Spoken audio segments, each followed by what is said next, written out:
অ্যাপ্লিকেশনে আমাদের কি ছিল যে we find out relation among different physical quantity using dimensional formula বা dimension analysis। যে মাত্রা বিশ্লেষণের সাহায্যে আমি বলেছিলাম যে আমরা বিভিন্ন ভৌত রাশিগুলোর মধ্যে পারস্পরিক সম্পর্ক নির্ণয় করতে পারি। We can find relation among different physical quantity with the help of dimensional analysis।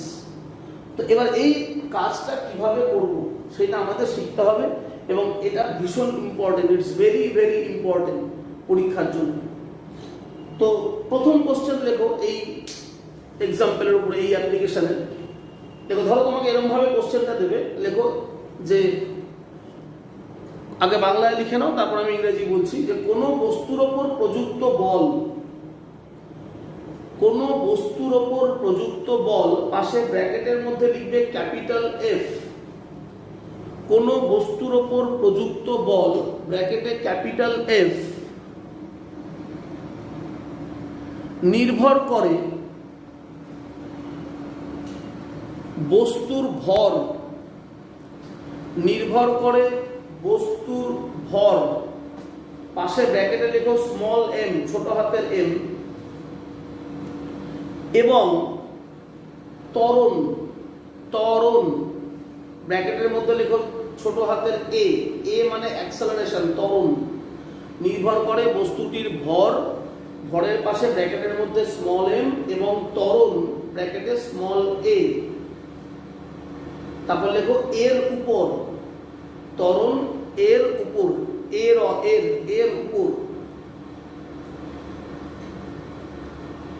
এবার বলবে তোমাকে বলের রাশিমালা নির্ণয় করো বা বলের সম্পর্ক নির্ণয় করো, যে কোনো ভাষা দিতে পারে। বলের সম্পর্ক নির্ণয় করো বা বলের রাশিমালা নির্ণয় করো। তো লেখো যে যারা ইংরেজিতে লিখবে লিখে নাও ফোর্স ব্র্যাকেটে ক্যাপিটাল এফ, ফোর্স ব্র্যাকেটে capital F applied on a body, force bracketed capital F applied on a body is depend on mass ব্র্যাকেটের মধ্যে ছোট হাতের m, mass ব্র্যাকেটের মধ্যে ছোট হাতের m and acceleration ব্র্যাকেটের মধ্যে ছোট হাতের a and acceleration bracket a small a ছোট হাতের a of the body depend on mass and acceleration of the body. Find out relation of force with mass and acceleration. Find out relation of force with mass and acceleration. যে মাসের সাথে অ্যাক্সেলারেশনের সাথে ফোর্সের relation বার করতে হবে। তো তোমরা প্রথমে দেখো কি করবে, আগে অঙ্কটাকে ভীষণ ভালো করে পড়বে। প্রশ্নটাকে তোমাকে কি বলেছে দেখো, কার রিলেশন বার করতে বলছে, find out relation of force with this and that. তো find out relation of force, তাহলে ফোর্সের একটা সিম্বল কোশ্চেনে দেওয়া আছে, সেই সিম্বলটা খাতায় লিখবে। ফোর্সের সিম্বল দেখো ক্যাপিটাল এফ, যার রিলেশন বার করতে বলছে সেই সিম্বলটা তুমি লিখবে। তারপরে প্রপোর্শনেট সাইন দেবে, এটাকে বলে প্রপোর্শনেট সাইন, মানে ভেদের চিহ্ন দিলে। এবার এই ফোর্স কার কার উপর নির্ভর করে, কার কার উপর নির্ভর করে দেখো। আমি বলেছি force depend on mass and acceleration, তো তাদের সিম্বল লিখে দেওয়া আছে কোশ্চেনে, সেই সিম্বলগুলো লিখবে, মাস এম, অ্যাক্সেলারেশন এ। এবার তোমাকে ফোর্সের সাথে মাস আর অ্যাক্সেলারেশনের রিলেশন বার করতে হবে। ফোর্সের সাথে মাস অ্যাক্সেলারেশনের রিলেশন বার করতে হবে। এই রিলেশন বার করা মানে তোমাকে বার করতে হবে মাসের পাওয়ার আর অ্যাক্সেলারেশনের পাওয়ার। এই মাস আর অ্যাক্সেলারেশনের পাওয়ারটা বার করতে হবে। পাওয়ারটা বের করতে পারলেই তুমি রিলেশনটা ফাইন্ড আউট করতে পারবে। এই রিলেশন ফাইন্ড আউট করা মানে এই পাওয়ারগুলো বের করতে হবে, এক্স ওয়াই এর ভ্যালু কত। এক্স আর ওয়াই এর পাওয়ার যখন আমি বের করতে পারবো তখনই আমি ফোর্সের সাথে মাস আর ফোর্সের সাথে অ্যাক্সেলারেশনের রিলেশন বলতে পারবো। তো এবার পাওয়ার গুলো বের করতে হবে কি দিয়ে? ডাইমেনশন অ্যানালাইসিস করে। তো এবার নেক্সট লাইনে কি লিখবে? নেক্সট লাইনে লিখবে therefore f is equal to, তোমরা জানো প্রপোর্শনের বদলে is equal to দিলে একটা প্রপোর্শনাল কনস্ট্যান্ট লিখতে হয়, লিখবে আর বাকি যেরকম আছে সেরকম লিখে দিবে। এবার এখানে প্রত্যেকটা কোয়ান্টিটি ডাইমেনশনাল ফর্মুলা বসাতে হবে। তো লিখবে putting the dimensional formula, putting the dimensional formula বলে লিখবে ডাইমেনশনাল ফর্মুলা উই গেট, যে মাত্রিয় সংকেত বসিয়ে পাই, লিখবে মাত্রিয় সংকেত বসিয়ে পাই with the dimensional formula we get. তাহলে ফোর্সের ডাইমেনশনাল ফর্মুলা কি হয়? ml t to the power -2 লিখলে ইজ ইকুয়াল টু দেবে কে, কেটা হচ্ছে প্রপোর্শনাল কনস্ট্যান্ট। প্রপোর্শনাল কনস্ট্যান্টের কোনো ডাইমেনশনাল ফর্মুলা হয় না, প্রপোর্শনাল কনস্ট্যান্টের কোনো ডাইমেনশনাল ফর্মুলা হয় না, ফলে ওখানে কিছু লেখার নেই। তারপরে আছে m, m এর ডাইমেনশনাল ফর্মুলা মানে মাস, ক্যাপিটাল M, পাওয়ারে আছে x, a মানে acceleration, so l t to the power -2, তার পাওয়ার আছে y। সব ডাইমেনশনাল ফর্মুলা বসিয়ে দিলাম, পাওয়ার যেমন ছিল বসিয়ে দিলাম। এবার এখানে অর দিয়ে দেখো m l t to the power -2, এখানে m to the power x into এখানে কি আসবে l to the power y into t to the power -2y। সবকটা সেপারেট করে লিখলাম, m l t কে m l t সেপারেট করে লিখলাম, সব পাওয়ার বসিয়ে বসিয়ে মাল্টিপ্লাই করে দিলে হলো। এইবার কি করবে? এবার দেখো এটা একটা ইকুয়েশন, তার লেফট হ্যান্ড সাইড আছে, তার রাইট হ্যান্ড সাইড আছে। আমি কি বলেছিলাম যে লেফট হ্যান্ড সাইড আর রাইট হ্যান্ড সাইডে সবার ডাইমেনশন মাত্রা সমান হবে, এটাকে বলে ডাইমেনশনাল হোমোজিনিটি। যে লেফট হ্যান্ড সাইড আর রাইট হ্যান্ড সাইডে প্রত্যেকের ডাইমেনশন সেম। ডাইমেনশন কোনগুলোকে বলে? ডাইমেনশন বা মাত্রা মানে পাওয়ার গুলো, এম এল টি, এদের যে পাওয়ার, এই পাওয়ার গুলোকে বলা হয় মাত্রা বা ডাইমেনশন। তো ডাইমেনশনাল হোমোজিনিটি, সমমাত্রিক নীতি মানে হচ্ছে লেফট হ্যান্ড সাইড আর রাইট হ্যান্ড সাইডে এই এম এল টির মাত্রা, মাত্রা মানে পাওয়ার, এই পাওয়ার গুলো সব সমান হবে। একটা ইকুয়েশনের লেফট হ্যান্ড রাইট হ্যান্ড সাইডের পাওয়ার মাত্রাগুলো সমান, মাত্রাগুলো হচ্ছে পাওয়ার, পাওয়ারগুলোকে মাত্রা বলে। তো আমরা এবার এখানে লিখবো যে অ্যাপ্লাইং ডাইমেনশনাল হোমোজিনিটি, সমমাত্রিক নীতি প্রয়োগ করে পাই, সমমাত্রিক নীতি প্রয়োগ করে পাই। ঠিক যেখানে যেরকম লিখে দিচ্ছি ল্যাঙ্গুয়েজ, সেখানে কিন্তু ঠিক সেইটুকু ল্যাঙ্গুয়েজ তোমায় লিখতে হবে। সমমাত্রিক নীতি প্রয়োগ করে পাই, applying dimensional homogeneity we get. কি করবে এবার দেখো, বোথ সাইডে এম এল টি এর মাত্রা সমান হবে, মাত্রা মানে পাওয়ার। তাহলে দেখো বাঁদিকে m এর পাওয়ার কত আছে 1, রাইট হ্যান্ড সাইডে m এর পাওয়ার কি আছে x। আমরা লিখবো এখানে ডাইমেনশন অফ m, DIM লিখতে পারো, ডাইমেনশন অফ m বাংলায় লিখলে ক্যাপিটাল M এর মাত্রা। দেখো বাঁদিকে 1, ডান দিকে x, so x is equal to 1। Dimension of l, l এর মাত্রা, মাত্রা মানে পাওয়ার, l এর পাওয়ার y, l এর পাওয়ার 1, so y is equal to 1।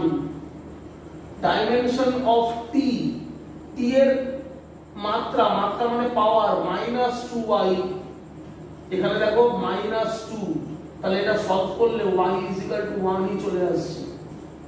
তাহলে দেখো আমি তিনজনের মাত্রা কম্পেয়ার করলাম, বাঁদিক ডান দিকে a এবং t এর মাত্রা কম্পেয়ার করে আমি x পেলাম 1, y পেলাম 1। এবার এই যে সমীকরণটা, এই সমীকরণে আমি x আর y এর ভ্যালু বসিয়ে দেব। এবার লিখব therefore force F is equal to k m to the power 1 a to the power 1, और লিখব F বা F proportional m a। Proportional লিখলে আর k টা লিখবে না, আর 1 পাওয়ার লেখা হয়ে যায়, না লেখা হতো m a। তার মানে এখান থেকে রিলেশন কি বলতে পারি, ফোর্স মাসের সাথে ডাইরেক্টলি প্রপোর্শনাল আর ফোর্স অ্যাক্সেলারেশনের সাথেও directly proportional.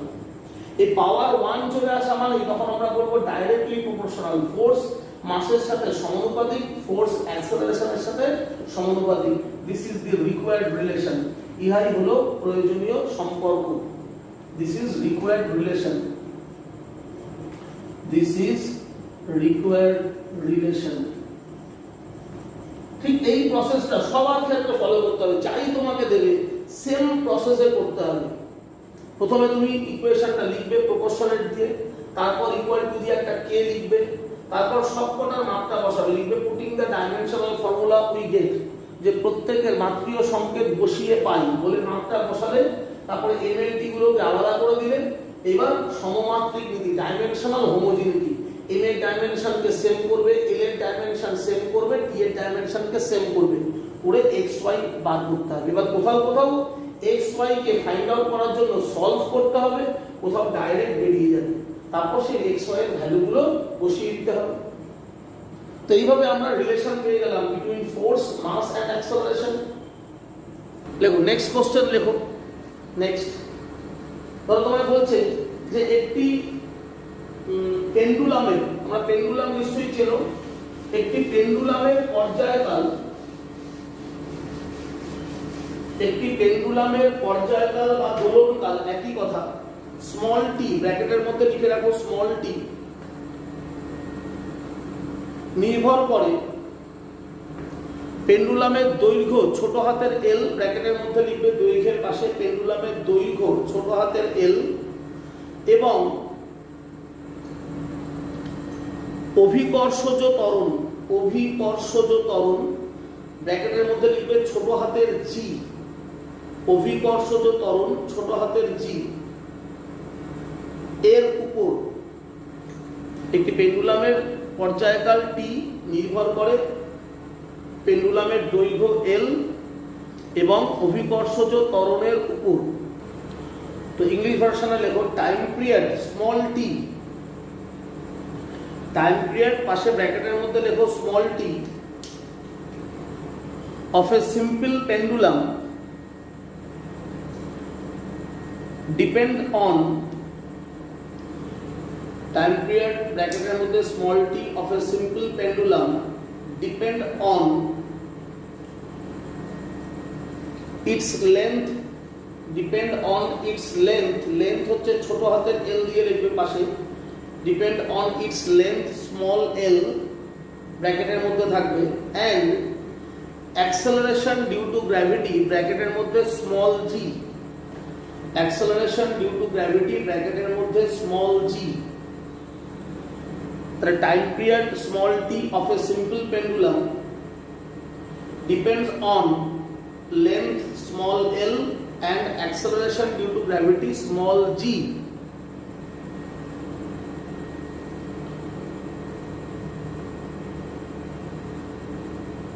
Determine relation of time period, determine relation of time period। তাহলে একটি সরল দোলকের পর্যায়কাল ব্র্যাকেটে ছোট হাতের টি নির্ভর করে দোলকটির দৈর্ঘ্য স্মল এল এবং অভিকর্ষজ ত্বরণ ছোট হাতের জি এর উপর, ছোট হাতের জি এর উপর দোলকটির পর্যায়কালের সম্পর্ক নির্ণয় করো, দোলকটির পর্যায়কালের সম্পর্ক নির্ণয় করো। এই ছিল question. Time period T of a simple pendulum depends on its length small l and acceleration due to gravity small g. You have to find out relation of time period. তোমাকে টাইম পিরিয়ডের relation বার করতে বলেছি, তো time পিরিয়ডের সিম্বলটা টি লিখবো। আমি বলেছি যার রিলেশন বার করবে সেই সিম্বলটা লিখবে, তারপর প্রপোর্শনেট সাইন। কার সাথে রিলেশন বার করতে বলেছে? লেন্থ আর acceleration due to gravity. So length আর জি সিম্বলগুলো লিখলে, পাওয়ার এক্স পাওয়ার ওয়াই, এল এর পাওয়ার এক্স জি এর পাওয়ার ওয়াই। এবার T is equal to K, K মানে proportional constant, L to the power X G to the power Y. এবার dimensional formula লিখবে, putting the dimensional formula putting dimensional formula of TL and G, এই TL আর G এর dimensional formula put করো, তাহলে T মানে দেখো time period, time period হচ্ছে টাইমকে রিপ্রেজেন্ট করে, আমরা আগের দিন ডিসকাস করেছি টাইম পিরিয়ড সময়কে রিপ্রেজেন্ট করে, সো ক্যাপিটাল T। K এর ডাইমেনশনাল ফর্মুলা হয় না, আমি আগেই বললাম, L তো লেন্থ, লেন্থ মানে দৈর্ঘ্য, সো ক্যাপিটাল L। আর G টাকে দেখো বলেছি অভিকর্ষজ ত্বরণ, তার মানে কোয়ান্টিটিটা কি ত্বরণ, acceleration, acceleration due to gravity, so the quantity হচ্ছে অ্যাক্সেলারেশন বা ত্বরণ, তাহলে কি হবে dimensional formula L T to the power -2। এবার দেখো এই ডান দিকটাকে একটু ভেঙে লেখো, এখানে দু জায়গায় L আছে, এগুলোকে মাল্টিপ্লাই করে দেবে, L L, তো মাল্টিপ্লাই করলে দেখো হবে L to the power x plus y, L to the power x plus y, আর এখানে t এর পাওয়ার হয়ে যাচ্ছে দেখো -2y, L to the power x plus y, t এর পাওয়ার হয়ে যাচ্ছে -2y। তাহলে এবার দেখো বাঁ দিকে লেফট হ্যান্ড সাইডে, লেফট হ্যান্ড সাইডে লক্ষ্য করো, লেফট হ্যান্ড সাইডে দেখবে যে আমাদের t আছে কিন্তু L নেই, ভালো করে খেয়াল করবে এই জায়গাটা। দেখো রাইট হ্যান্ড সাইডে L আছে আর T আছে, মানে দুটো ফান্ডামেন্টাল কোয়ান্টিটি আছে লেন্থ এন্ড টাইম, কিন্তু লেফট হ্যান্ড সাইডে শুধু একটাই ফান্ডামেন্টাল কোয়ান্টিটি আছে, সেটা হচ্ছে টাইম, লেন্থ নেই। তো সেই জন্য আমাকে কি করতে হবে L টু দি পাওয়ার 0 লিখতে হবে, সঙ্গে T, T ছিল থাকবে, যেহেতু L টা নেই সেই জন্য L টু দি পাওয়ার 0 লিখবে। তোমাকে সবসময় খেয়াল রাখতে হবে বাঁ দিক আর ডান দিকে সেম ফান্ডামেন্টাল কোয়ান্টিটি থাকবে, এখানে লেন্থ আর টাইম আছে তো এখানেও লেন্থ আর টাইম আসবে, তবেই তুমি ডাইমেনশনাল হোমোজেনিটি অ্যাপ্লাই করতে পারবে, অর্থাৎ পাওয়ার গুলোকে কম্পেয়ার করতে পারবে। এবার এখানে লিখবে যে অ্যাপ্লাইং ডাইমেনশনাল হোমোজেনিটি, যে সমমাত্রিক নীতি প্রয়োগ করে পাই, অ্যাপ্লাইং ডাইমেনশনাল হোমোজেনিটি, সমমাত্রিক নীতি প্রয়োগ করে পাই, অ্যাপ্লাইং ডাইমেনশনাল হোমোজেনিটি, সমমাত্রিক নীতি প্রয়োগ করে পাই, জাস্ট পাওয়ার গুলোকে এক করবে। দেখো এখানে L, তো লিখবো ডাইমেনশন অফ L, কি লিখবে দেখো L এর পাওয়ার আছে x প্লাস y আর লেফট হ্যান্ড সাইডে 0। আবার ডাইমেনশন অফ T, T এর পাওয়ার দেখো -2y আর লেফট হ্যান্ড সাইডে 1, তাহলে সলভ করলে y টা হয়ে গেল -half। এবার এই y এর ভ্যালু এক নাম্বার ইকুয়েশনে পুট করলে x পাবো, তো লিখবো putting the value of y, putting the value of y in equation 1, in equation 1 কি হবে x plus y, y এর ভ্যালু -half, তাহলে এটা সলভ করলে আসবে x = half, তাহলে x আর y হাফ করে আসলো। তাহলে এবার লিখবো আমরা therefore time period small t k L to the power x, x এর value half, g to the power y, y এর ভ্যালু -half। তো আমরা এটাকে এইভাবে সাজাতে পারি k L to the power half divided by g to the power half। এবার পাওয়ারে হাফ থাকা মানে অ্যাকচুয়ালি রুট হয়, এই পাওয়ার হাফ মানে রুট, তাহলে তুমি লিখতে পারো k √L by g। এবার তুমি এটাকে এইভাবে লিখতে পারো t proportionate √L by √g। তো এই হচ্ছে আমার relation time period t proportionate √L by g। তার মানে এখানে টাইম পিরিয়ড √of লেন্থ তার সাথে ডাইরেক্টলি প্রপোর্শনাল, আর √of g, g মানে অ্যাক্সেলারেশন ডিউ টু গ্র্যাভিটির স্কয়ার রুটের সাথে ইনভার্সলি প্রপোর্শনাল। L টা উপরে আছে তাই √L উপরে, সো √L এর সাথে টাইম পিরিয়ড ডাইরেক্টলি প্রপোর্শনাল, আর √g এটা নিচে আছে ডিনোমিনেটরে, তাহলে √g এর সাথে টাইম পিরিয়ড ইনভার্সলি প্রপোর্শনাল। তো যেহেতু পাওয়ারটা হাফ এসেছে তাই আমরা রুট দিয়ে লিখছি t proportionate √L by g, this is the relation between t L and g। তাহলে টাইম পিরিয়ড √of লেন্থ এর সাথে ডাইরেক্টলি প্রপোর্শনাল, আর time period root over of g মানে অ্যাক্সেলারেশন ডিউ টু গ্র্যাভিটির যে বর্গমূল তার সাথে ব্যস্তানুপাতিক ইনভার্সলি প্রপোর্শনাল। তাই হলো আমার রিলেশন বেরিয়ে গেল। নেক্সট দেখো যে একটি তারের কম্পাঙ্ক, একটি তারের কম্পাঙ্ক, একটা তার তার ভাইব্রেশন হচ্ছে, যে কোনো কিছু ভাইব্রেট করলে তার ফ্রিকোয়েন্সি থাকে। একটা তারের কম্পাঙ্ক স্মল এন, কম্পাঙ্কের পাশে একটা ব্র্যাকেটের মধ্যে লিখো ছোট হাতের এন। একটি তারের কম্পাঙ্ক ছোট হাতের এন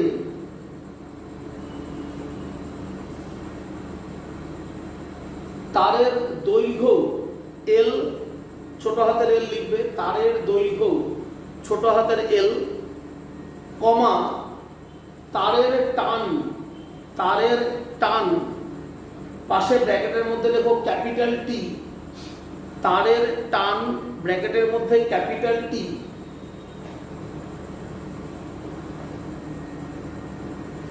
এবং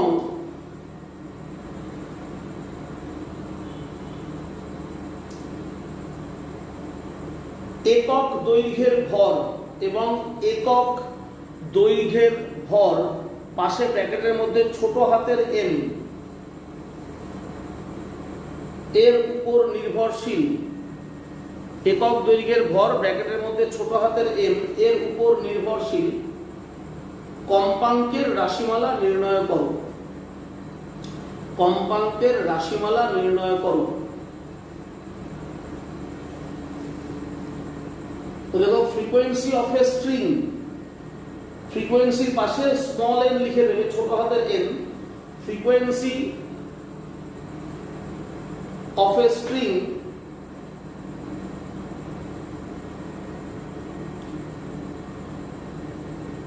depends on, frequency of a string depend on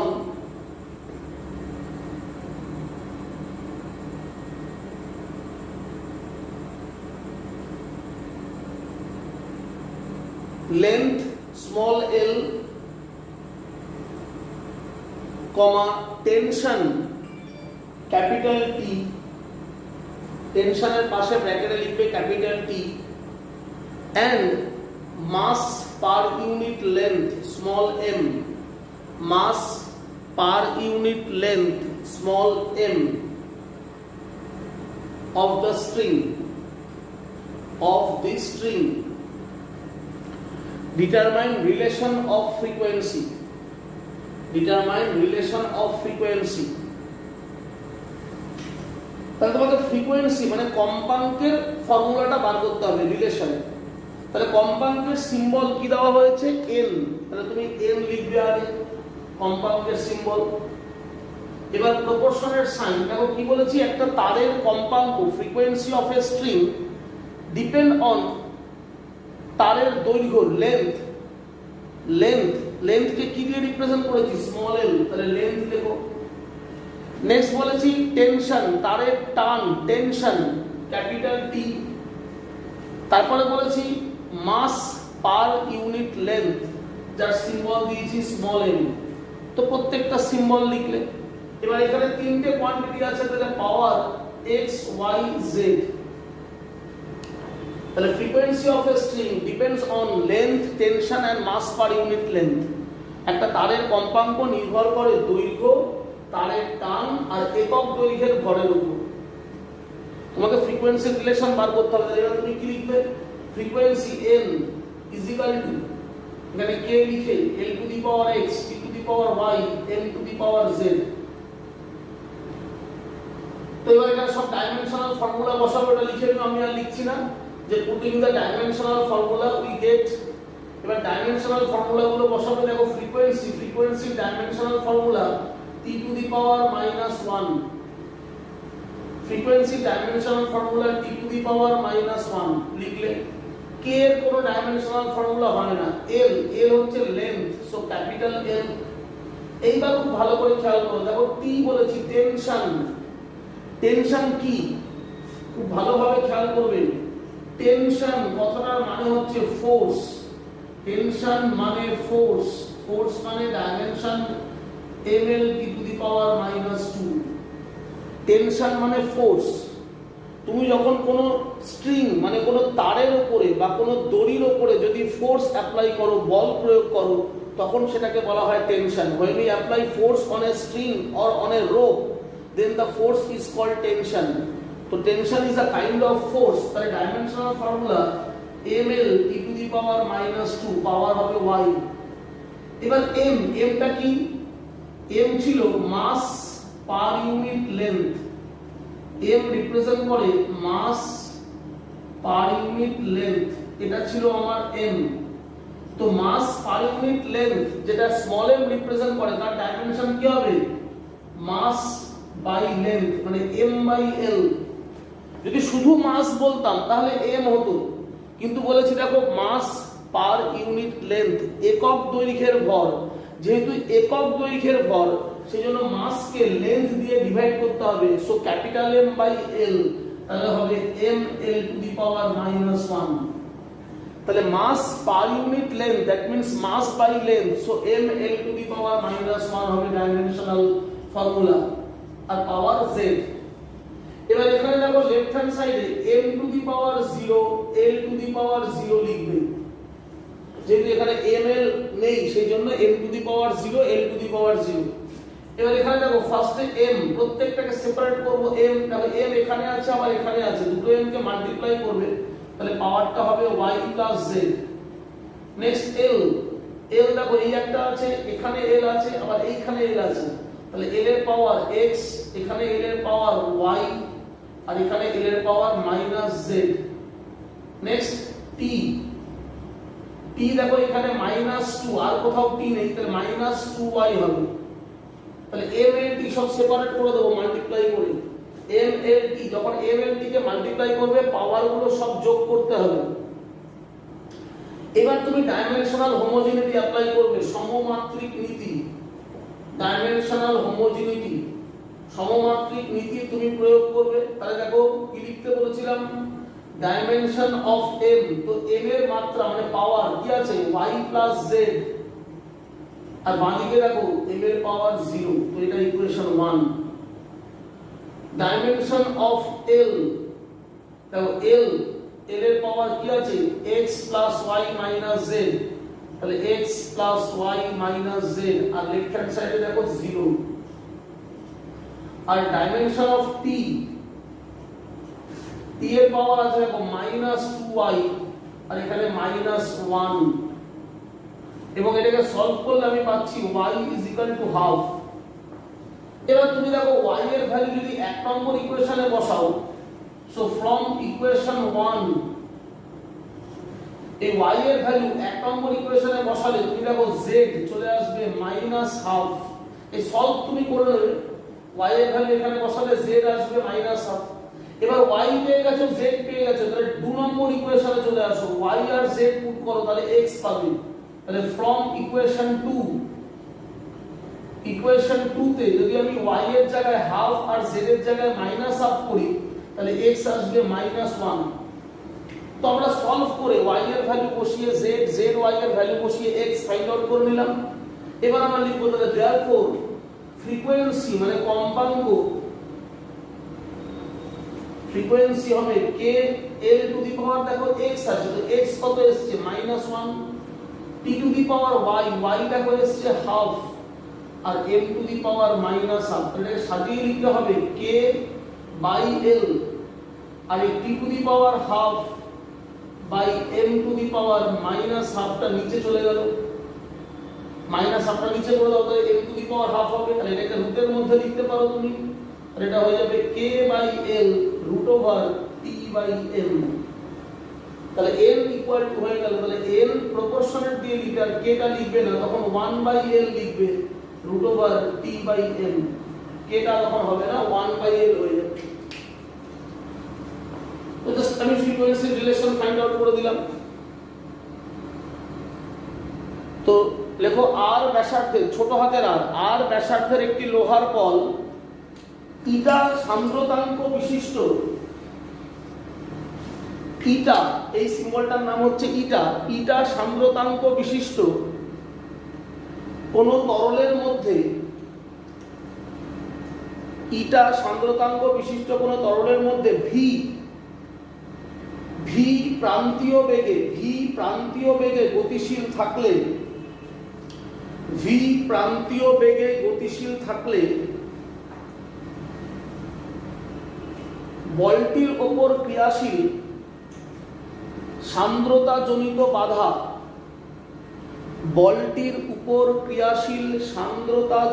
বাধা পাশে লিখে রাখো ক্যাপিটাল এফ এর রাশিমালা নির্ণয় করো। ক্যাপিটাল এফ এর রাশিমালা নির্ণয় করো। সান্দ্রতাজনিত বাধা ক্যাপিটাল এফ এর রাশিমালা নির্ণয় করো। এই হচ্ছে কোশ্চেন। দেখো ইংরেজিতে যারা লিখবে যে determine relation of viscous dragging force,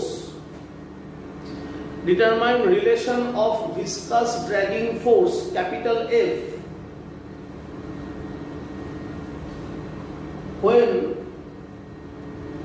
a iron ball of radius r, ছোট হাতের r লিখবে, when a iron ball of radius r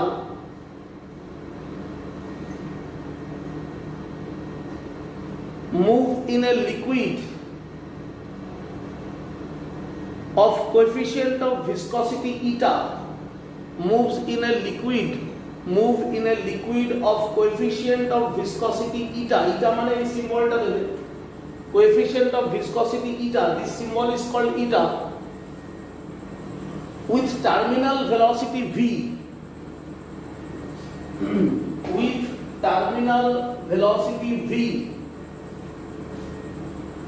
full stop. Determine relation of viscous dragging force F when a ball of radius r move in a liquid of coefficient of viscosity eta with terminal velocity v. তাহলে তোমাকে কার relation বার করতে বলেছে? Viscous dragging force, সান্দ্রতা জনিত বাধা। বাধা মানে বল, বাধা অর্থে বল। তাহলে তুমি বলের সিম্বলটা লিখবে। কি লিখেছি সিম্বলটা? F। তো F লিখলে প্রপোর্শনের সাইন দেবে। এবার দেখো কি কি কোয়ান্টিটি দিয়েছি তোমাকে, রেডিয়াস দিয়েছি, সান্দ্রতাঙ্ক বলেছি, কোএফিশিয়েন্ট অফ ভিসকসিটি এটা, আর বলেছি ভেলোসিটি ভি। এবার এর পাওয়ার দেবে x y z, same process follow করো। চলো করো দেখি নিজেরা, সেম প্রসেস ফলো করো। আমারটা দেখবে না, আমার সাথে সাথে তোমরা নিজেরা করো। তাহলে f প্রপোর্শনে, তাহলে আমরা কি করব? ফার্স্ট কে লিখবো প্রপোর্শনের সাইন তুলে, r to the power x, eta to the power y, v to the power z. Now we put the dimensional formula of all quantities in the equation. যা ইকুয়েশনে আছে সবার ডাইমেনশনাল ফর্মুলা পুট করব।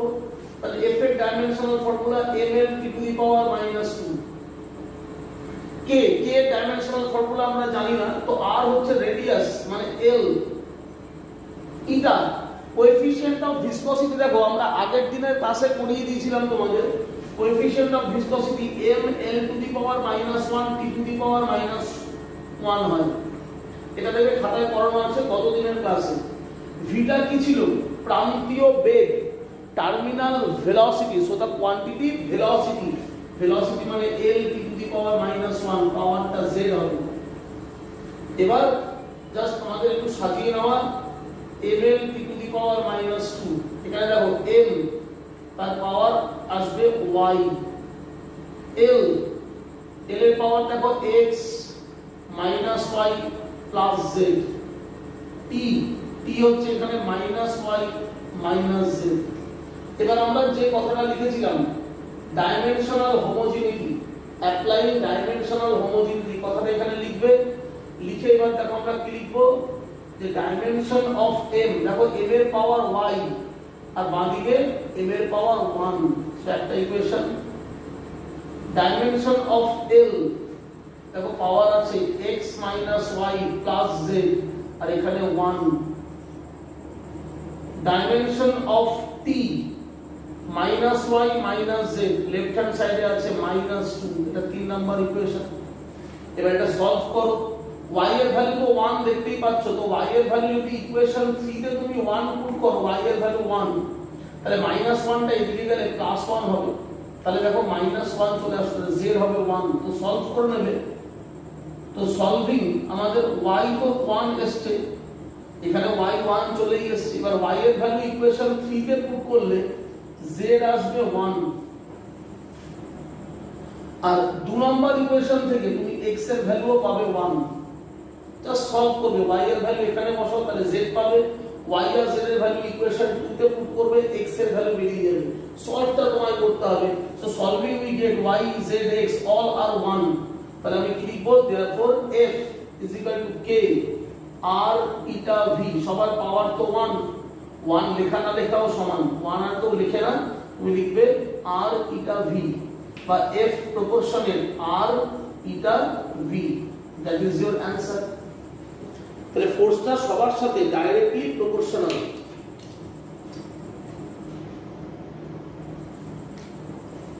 তো এই ধরনের অঙ্ক আমরা পাবো রিলেশন এবং ডিফারেন্ট কোয়ান্টিটিজ। এবার দেখো নেক্সট কোশ্চেন, এখানে আরেক ধরনের কোশ্চেন হতে পারে। দেখো আমরা এখানে যে ডাইমেনশনাল ফর্মুলা বের করেছি বিভিন্ন কোয়ান্টিটি গুলোর, এই বিভিন্ন কোয়ান্টিটি ডাইমেনশনাল ফর্মুলা ক্যালকুলেট করার সময় আমরা মাস, লেন্থ আর টাইম এদেরকে বলছি যে এরা হচ্ছে ফান্ডামেন্টাল কোয়ান্টিটি, মাস, লেন্থ, টাইম। এখন তোমাকে পরীক্ষায় এরকম একটা কোশ্চেন করতে পারে যে টেকিং, লেখো কোশ্চেনটা তাহলে তোমরা বুঝতে পারবে, লেখো কোশ্চেনটা, লেখো নেক্সট, যে taking force capital F, taking force capital F, length capital L, sorry length না, দেখো taking force capital F, density D, ছোট হাতের d লেখো, density D, taking force পাশে লিখে রাখো capital F, density D, and time capital T, and time capital T as fundamental quantity, as fundamental quantity, determine dimensional formula of mass। যে বল capital F, ঘনত্ব small d, বল capital F, ঘনত্ব small d এবং time t capital T কে fundamental মানে মৌলিক রাশি ধরে force মানে বল capital F দিয়ে লিখবে, ঘনত্ব d এবং সময় t কে মৌলিক রাশি ধরে ভরের মাত্রীয় সংকেত নির্ণয় করো। তাহলে আমরা জানি ভর, দৈর্ঘ্য, সময় এরা হচ্ছে ফান্ডামেন্টাল কোয়ান্টিটি। আমরা যা কিছু মাত্রা বের করেছি সবই হচ্ছে ভর, দৈর্ঘ্য আর সময় দিয়ে। কিন্তু আমাকে এখানে জাস্ট কোশ্চেনটা ঘুরিয়ে দিয়েছে, বলছে কি যে ভর, দৈর্ঘ্য, সময় ফান্ডামেন্টাল কোয়ান্টিটি না। ধরে নাও, লেট আস কনসিডার যে ফান্ডামেন্টাল কোয়ান্টিটি কারা, ফোর্স, ডেনসিটি আর টাইম। ফোর্স, ডেনসিটি, টাইম এরা হচ্ছে ফান্ডামেন্টাল কোয়ান্টিটি। তাহলে এগুলোর সাহায্যে তোমাকে রিপ্রেজেন্ট করতে হবে মাসকে। মাসকে রিপ্রেজেন্ট করো ফান্ডামেন্টাল কোয়ান্টিটি দিয়ে। কারা ফান্ডামেন্টাল কোয়ান্টিটি, ফোর্স, ডেনসিটি আর টাইম।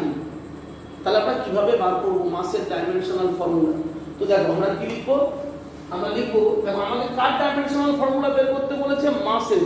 তো মাসের সিম্বল m লিখলে ঠিক আগের মতো প্রপোর্শনের সাইন দেবে, দিয়ে তোমাকে ফান্ডামেন্টাল কোয়ান্টিটি কি কি দিয়েছে, তোমাকে ফান্ডামেন্টাল কোয়ান্টিটি বলেছে ফোর্স, ফান্ডামেন্টাল কোয়ান্টিটি বলেছে কাকে, ডেনসিটি, আর কাকে বলেছে টাইম।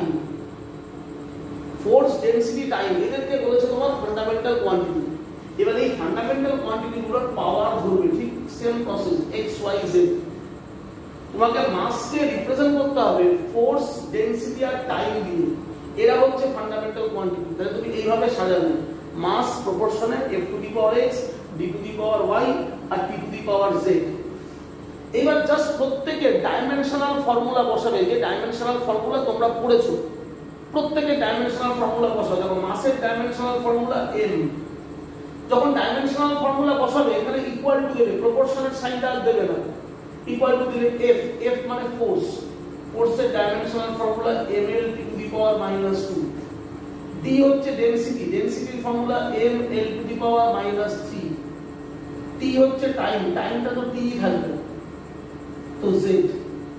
এবার জাস্ট এখানে কি করবে, m l to the power 0 t to the power 0, আর এখানে m এর পাওয়ার দেখো কি হবে x প্লাস y, l এর পাওয়ার দেখো এখানে x, এখানে মাইনাস 3y, t এর power minus 2x plus z। এবার ঠিক যেরকম আমরা পাওয়ার গুলোকে কম্পেয়ার করেছি, সেম প্রসেস, জাস্ট দুদিকের পাওয়ার কম্পেয়ার করবে। সো ডাইমেনশন অফ m কি লিখবে, x plus y is equal to 1, dimension of l কি আছে, l এর ডাইমেনশন x minus 3y সেটা হবে 0, আর ডাইমেনশন অফ t কি হচ্ছে minus 2x plus z is equal to 0। এটা 3 নম্বর equation, minus 2x plus z equal to 0। এবার solve করব।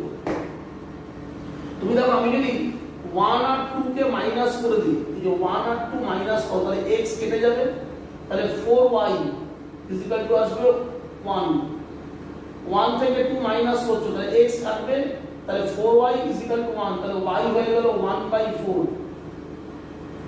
তাহলে এবার from equation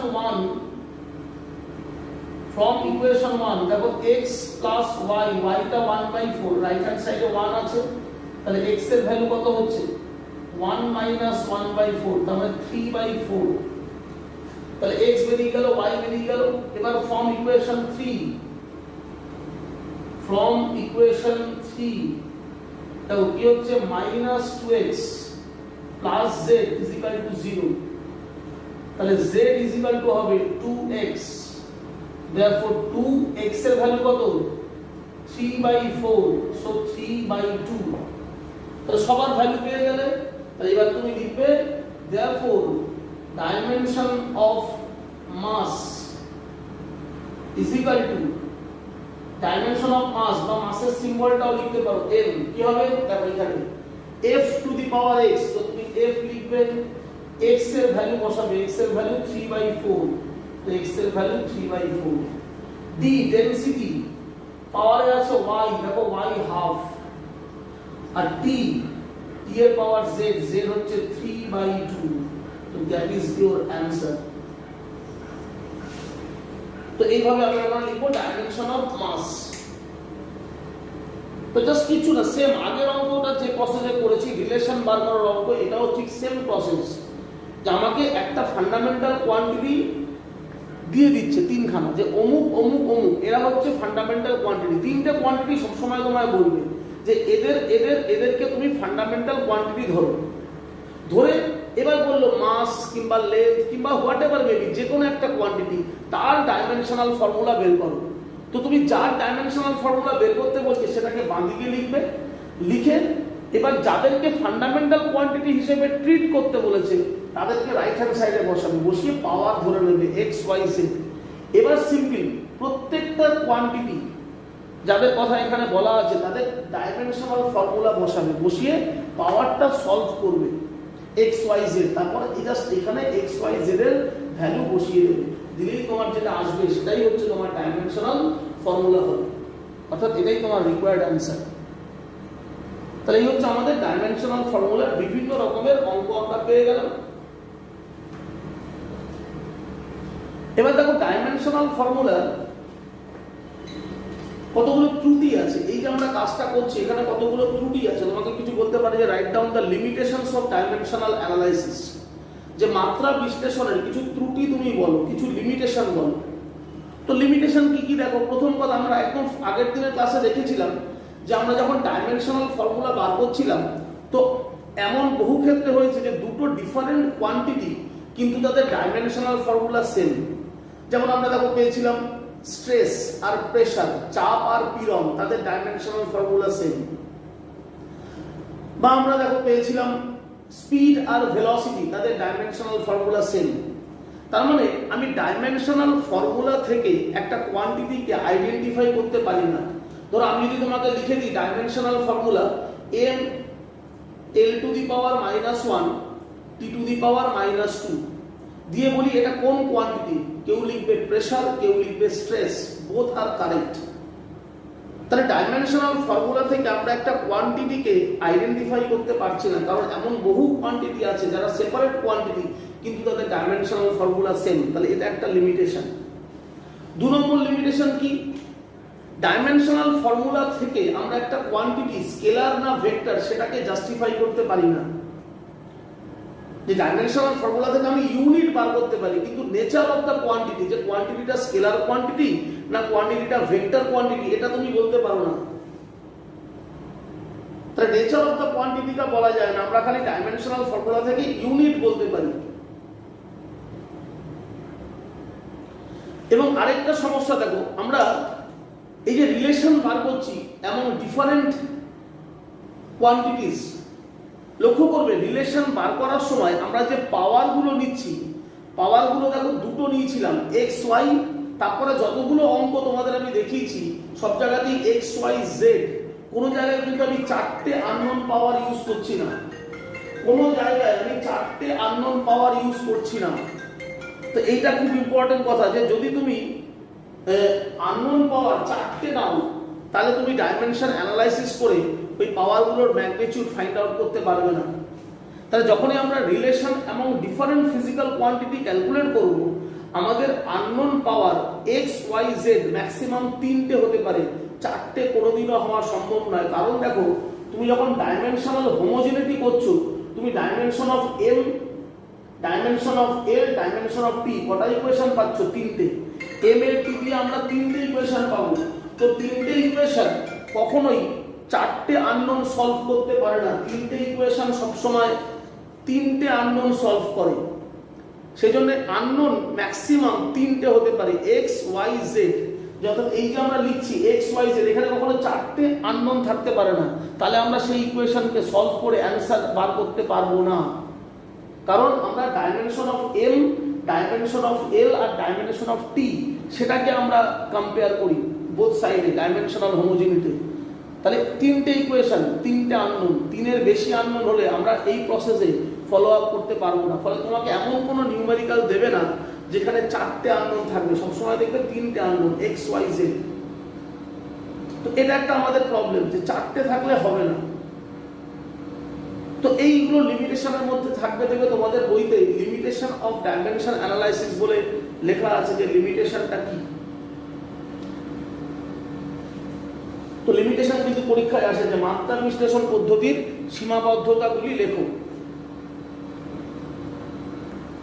তো লিমিটেশনস অফ ডাইমেনশন অ্যানালাইসিস আলোচনা করার পর আমরা তোমাদের এখানে আরেকটা কোশ্চেন আমি দিচ্ছি, সেটা তোমরা একটু দেখো। সেটা হচ্ছে, ধরো তোমাকে এরকম ভাবে একটা কোশ্চেন দিল, বলছে যে rate of flow of liquid, rate of flow of liquid V is equal to pi P by L whole to the power X R to the power Y eta to the power Z। pi P by L whole to the power X R to the power Y eta to the power Z। তোমায় বলছে find out the value of X Y Z, X Y আর Z এর মান বার করতে হবে। তাহলে এতক্ষণ দেখো আমরা যে প্রবলেমগুলো সলভ করছিলাম, তাতে আমরা একটা ইকুয়েশন এই ফর্মে নিজেরা লিখতাম, এই ফর্মে আমরা লিখে নিতাম, লিখে এক্স ওয়াই জেডটা সলভ করতাম। এখানে কি করলো, তোমাকে ওরা ইকুয়েশনটা লিখেই দিল, তোমাকে খালি বলছে পাওয়ারগুলো বার করো। তাহলে প্রসেস সেম হবে, তোমাকে খালি ডাইমেনশনগুলো বসিয়ে তারপর ডাইমেনশনাল হোমোজেনিটি করতে হবে, করে সলভ করলেই তুমি এক্স ওয়াই জেড পেয়ে যাবে। তাহলে আমরা জাস্ট কি করবো, আমরা দেখো এখানে কি আছে ভি, আমরা এখানে লিখবো putting the dimensional formula, putting dimensional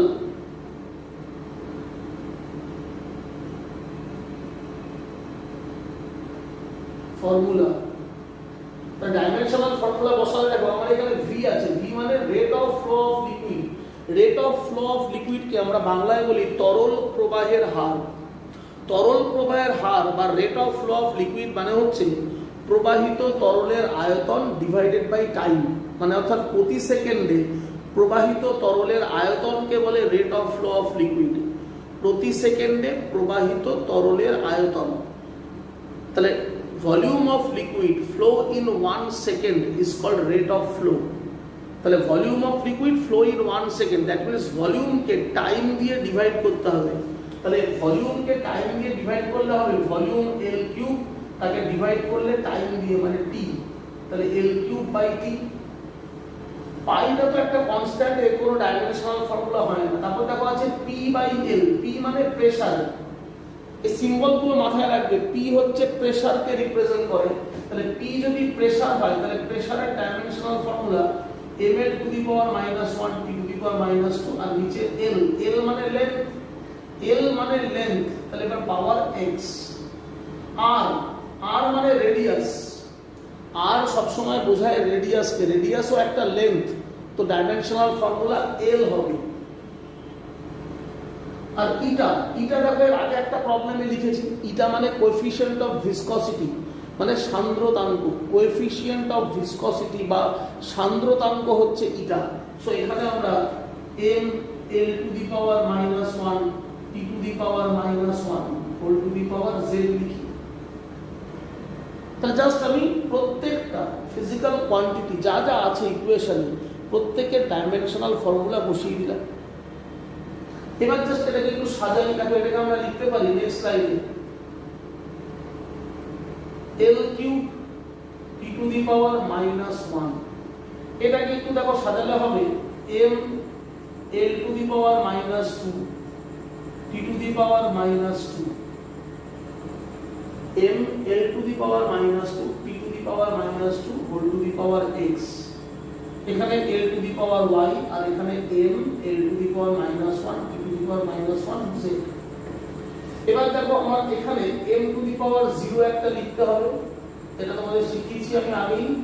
এবার এখানে দেখো m কে মাল্টিপ্লাই করো, তাহলে কি হবে m to the power x plus z, m এর পাওয়ার x, এখানে m এর পাওয়ার z। এবার l দেখো -2x,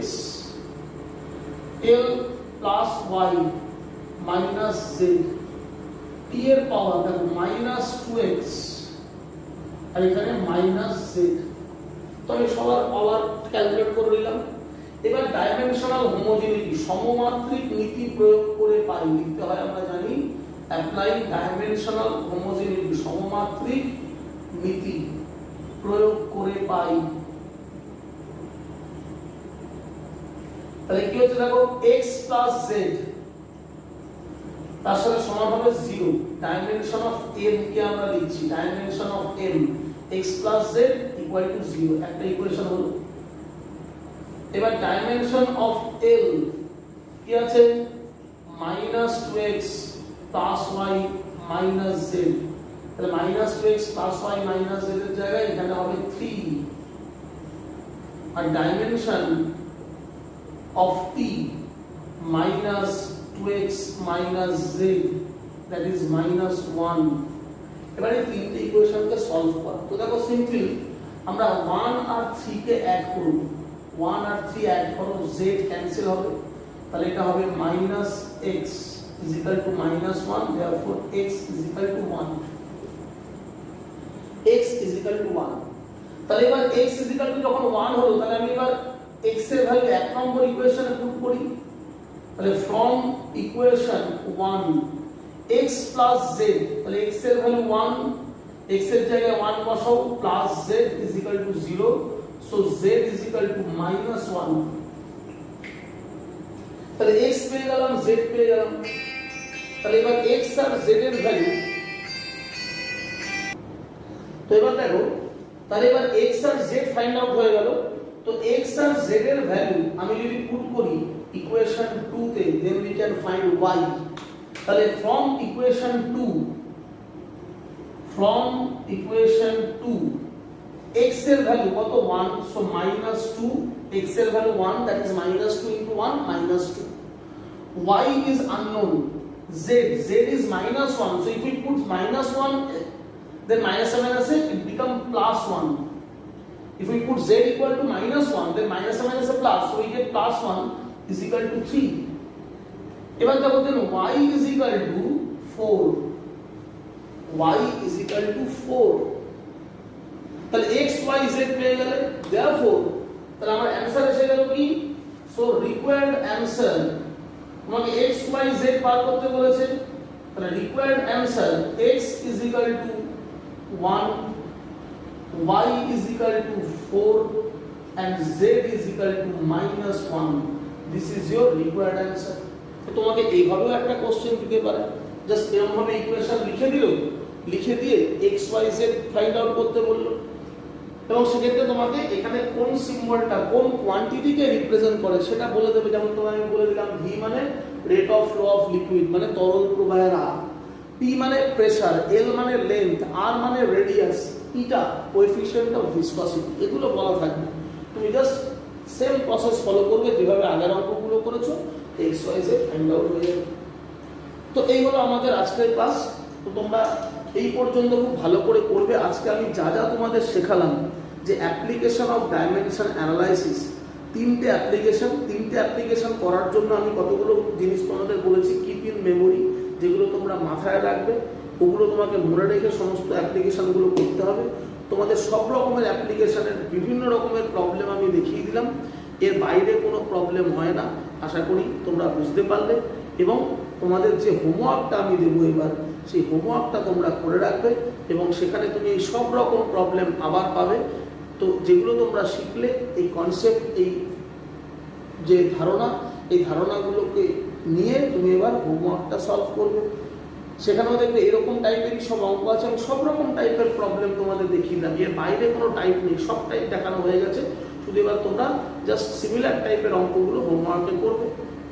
আর ডাইমেনশন অ্যানালাইসিসের যে লিমিটেশনের কথা আমি বললাম, যে ড্রব্যাকস বা লিমিটেশন, সেই টপিকটা খালি বই থেকে পড়বে। আজকে একটা জিনিসই বই থেকে পড়তে হবে তোমাদের, সেটা হচ্ছে লিমিটেশনস অফ ডাইমেনশন অ্যানালাইসিস।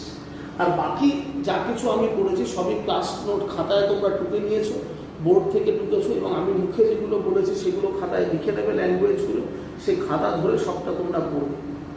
আশা করি সবটাই বুঝতে পারলে। নেক্সট দিন আমরা পরবর্তী যে অংশটা আছে, অর্থাৎ মেজারমেন্ট এবং এরার অ্যানালাইসিস, এই জায়গাটা নিয়ে পড়বো। তাহলে আমাদের এই ইউনিটটা বা এই চ্যাপ্টারটা শেষ হবে। আজকে এখানেই রইল। Thank you very much. তাহলে আজকে আমরা যেখান থেকে শুরু করছি সেটা হচ্ছে ত্রুটি এবং ত্রুটি বিশ্লেষণ, এরর অ্যান্ড এরর অ্যানালাইসিস। তো তোমরা খাতায় হেডলাইন দিয়ে ফেলো, এরর অ্যান্ড এরর অ্যানালাইসিস, ত্রুটি এবং ত্রুটি বিশ্লেষণ। এটা হচ্ছে যে আমরা যখনই কোনো মেজারমেন্ট করব, যাই মেজার করো, লেন্থ মাপতে পারো তুমি কোনো কিছু ইউজিং ভার্নিয়ার স্কেল, তুমি কোনো সরু তারের ডায়ামিটার মেজার করতে পারো ইউজিং স্ক্রু গজ, তুমি কমন ব্যালেন্সের সাহায্যে মাস মেজার করতে পারো, তুমি যে কোনো কিছু মেজার করো। যে কোনো ফিজিক্যাল কোয়ান্টিটিকে মেজার করতে গেলে বা আমরা যখন মেজার করি, বিভিন্ন কারণে আমাদের সেখানে একটা এরার হয়, একটা ত্রুটি হয়। এবার ত্রুটি হওয়ার অনেকগুলো কারণ থাকে, সেই কারণগুলো আমাদের জানতে হবে যে কি কি কারণে এরার হতে পারে in case of A measurement of physical quantity. তো আমরা যখন কোনো ফিজিক্যাল কোয়ান্টিটিকে মেজার করব, আমরা চেষ্টা করব যে কারণে এরার হয়, ত্রুটি হয়, সেই কারণগুলোকে অ্যাভয়েড করতে, যাতে আমাদের মেজারমেন্টে এরার কম হয়, যাতে আমাদের মেজারমেন্টে এরার কম হয়। তো সেই জন্যে আমরা চাইব যে যে কোনো মেজারমেন্টের ক্ষেত্রে এরারকে মিনিমাইজ করতে। এখন কিভাবে আমরা এরারকে মিনিমাইজ করব সেটা আমরা পরবর্তী আলোচনায় আসছি। তো আগে আমাদের বুঝতে হবে যে যে কোনো মেজারমেন্টের ক্ষেত্রে এরার কেন হবে, কেন একটা ত্রুটি হবে, ত্রুটির পেছনে কারণ কি। তো দেখো, আমরা যখন কোনো ফিজিক্যাল কোয়ান্টিটিকে মেজার করছি, আমাদের কাছে দুটো পদ্ধতি থাকে। আমরা কোনো কোনো ক্ষেত্রে কিছু কিছু ফিজিক্যাল কোয়ান্টিটিকে ডাইরেক্ট মেজার করতে পারি, ডাইরেক্ট মেজার করি। যেমন ধরো মাস, আমি কমন ব্যালেন্স দিয়ে ডাইরেক্ট মেজার করতে পারি। লেন্থ অফ সামথিং, ধরো এই পেনটার লেন্থ মাপবো, তো আমি ভার্নিয়ার ক্যালিপার্স বা ভার্নিয়ার স্কেল কিংবা জেনারেল যে স্কেল আছে আমাদের, সেই স্কেল দিয়ে আমি এর লেন্থ মাপতে পারি। আমি কোনো লিকুইডের ভলিউম মেজার করব, তো ভলিউম মেজার করার জন্য মেজারিং সিলিন্ডার আছে, সেটাকে ইউজ করে আমরা ভলিউম মেজার করতে পারি। মানে যে কোনো ফিজিক্যাল কোয়ান্টিটিকে আমরা ডাইরেক্ট কিছু ইনস্ট্রুমেন্টের সাহায্যে মেজার করতে পারি। তো ইনস্ট্রুমেন্টটাকে যখন আমরা ইউজ করছি to measure some physical quantities, তো সেই ইনস্ট্রুমেন্টকে ইউজ করার সময় আমাদের কিছু এরার হতে পারে। আবার এমনও কিছু ফিজিক্যাল কোয়ান্টিটি থাকে যেগুলোকে ডাইরেক্ট ইনস্ট্রুমেন্ট দিয়ে মেজার করা যায় না, তোমাকে এক্সপেরিমেন্ট করে বের করতে হবে। এক্সপেরিমেন্টাল অবজারভেশন থেকে তুমি একটা ফিজিক্যাল কোয়ান্টিটিকে ক্যালকুলেট করবে। যেরকম দেখো, তুমি ভাবো, ধরো স্পেসিফিক গ্র্যাভিটি, তুমি কোনো সাবস্ট্যান্সের, সেটা মেটাল হতে পারে, নন মেটাল হতে পারে, লিকুইড হতে পারে, তুমি একটা কোনো সাবস্ট্যান্স তার স্পেসিফিক গ্র্যাভিটি অর্থাৎ আপেক্ষিক গুরুত্ব নির্ণয় করবে। তো কোনো পদার্থের আপেক্ষিক গুরুত্ব নির্ণয় করার ক্ষেত্রে ডাইরেক্ট কোনো ইনস্ট্রুমেন্ট নেই যে ইনস্ট্রুমেন্ট দিয়ে আমি তার আপেক্ষিক গুরুত্ব মেপে নেব। বা আমি যদি চাই কোনো একটা পদার্থের ঘনত্ব মাপবো, সেক্ষেত্রেও কিন্তু ডাইরেক্ট কোনো ইনস্ট্রুমেন্ট নেই। যেমন তুমি যদি ডেনসিটি মেজার করতে চাও কোনো একটা পদার্থের, তোমাকে প্রথমে মাস মেজার করতে হবে ইউজিং কমন ব্যালেন্স, দাঁড়িপাল্লার সাহায্যে বস্তুর ভর মাপতে হবে, তারপর তার ভলিউম মেজার করতে হবে। এবার মাসকে ভলিউম দিয়ে ডিভাইড করলে তুমি ডেনসিটি পেলে। তাহলে একটা এক্সপেরিমেন্টাল প্রসেস, প্রথমে মাস মেজার করলাম এক্সপেরিমেন্ট করে, তারপরে ভলিউম মেজার করলাম, মাস বাই ভলিউম করে ডেনসিটি মেজার করব। সেরকম স্পেসিফিক গ্র্যাভিটি বের করতে গেলে আমি যে মেটেরিয়ালের স্পেসিফিক গ্র্যাভিটি বার করতে চাইছি, সেই মেটেরিয়ালের ডেনসিটিকে ডিভাইড করতে হয় density of water at 4 degree Celsius. যে কোনো পদার্থের ঘনত্বকে যদি আমরা জলের ঘনত্ব দিয়ে ভাগ করি, তাও জলটা দিতে হবে 4 ডিগ্রি সেলসিয়াসে। যে কোনো পদার্থের ঘনত্বকে 4 ডিগ্রি সেলসিয়াস তাপমাত্রায় জলের ঘনত্ব দিয়ে ডিভাইড করলে স্পেসিফিক গ্র্যাভিটি পাওয়া যায়।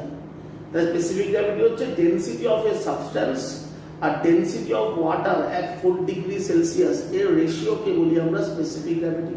তাহলে এই জিনিসগুলো মেজার করার জন্য ডাইরেক্ট কোনো ইনস্ট্রুমেন্ট হয় না, আমাদের এক্সপেরিমেন্টাল অবজারভেশন থেকে এই ফিজিক্যাল কোয়ান্টিটিগুলো মেজার করতে হয়। তো যে কোনো ফিজিক্যাল কোয়ান্টিটি আমি যেভাবে মেজার করি, ইনস্ট্রুমেন্ট দিয়ে মেজার করি কি কোনো এক্সপেরিমেন্ট থেকে মেজার করি, এরার হবে কি?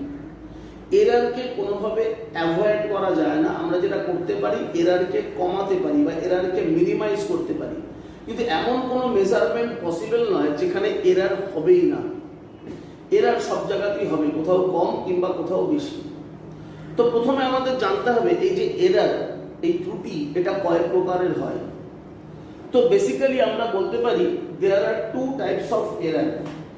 এখানে যে ত্রুটির কথা আমরা বলছি, এই এরার 2 রকমের হয়, 2 types of error. 2 types of error কি কি? একটাকে বলি আমরা সিস্টেমেটিক এরার। সিস্টেমেটিক এরার, এটাকে বাংলায় বলে পদ্ধতিগত ত্রুটি। সিস্টেমেটিক এরারকে বাংলায় যারা লিখবে, লিখবে পদ্ধতিগত ত্রুটি। আরেকটা হচ্ছে র্যান্ডম এরার। র্যান্ডম এরারের বাংলা হচ্ছে অবিন্যস্ত ত্রুটি। তাহলে ত্রুটি 2 প্রকারের, পদ্ধতিগত ত্রুটি আর একটা অবিন্যস্ত ত্রুটি। তাহলে এরার 2 রকম হচ্ছে, সিস্টেমেটিক এরার, র্যান্ডম এরার।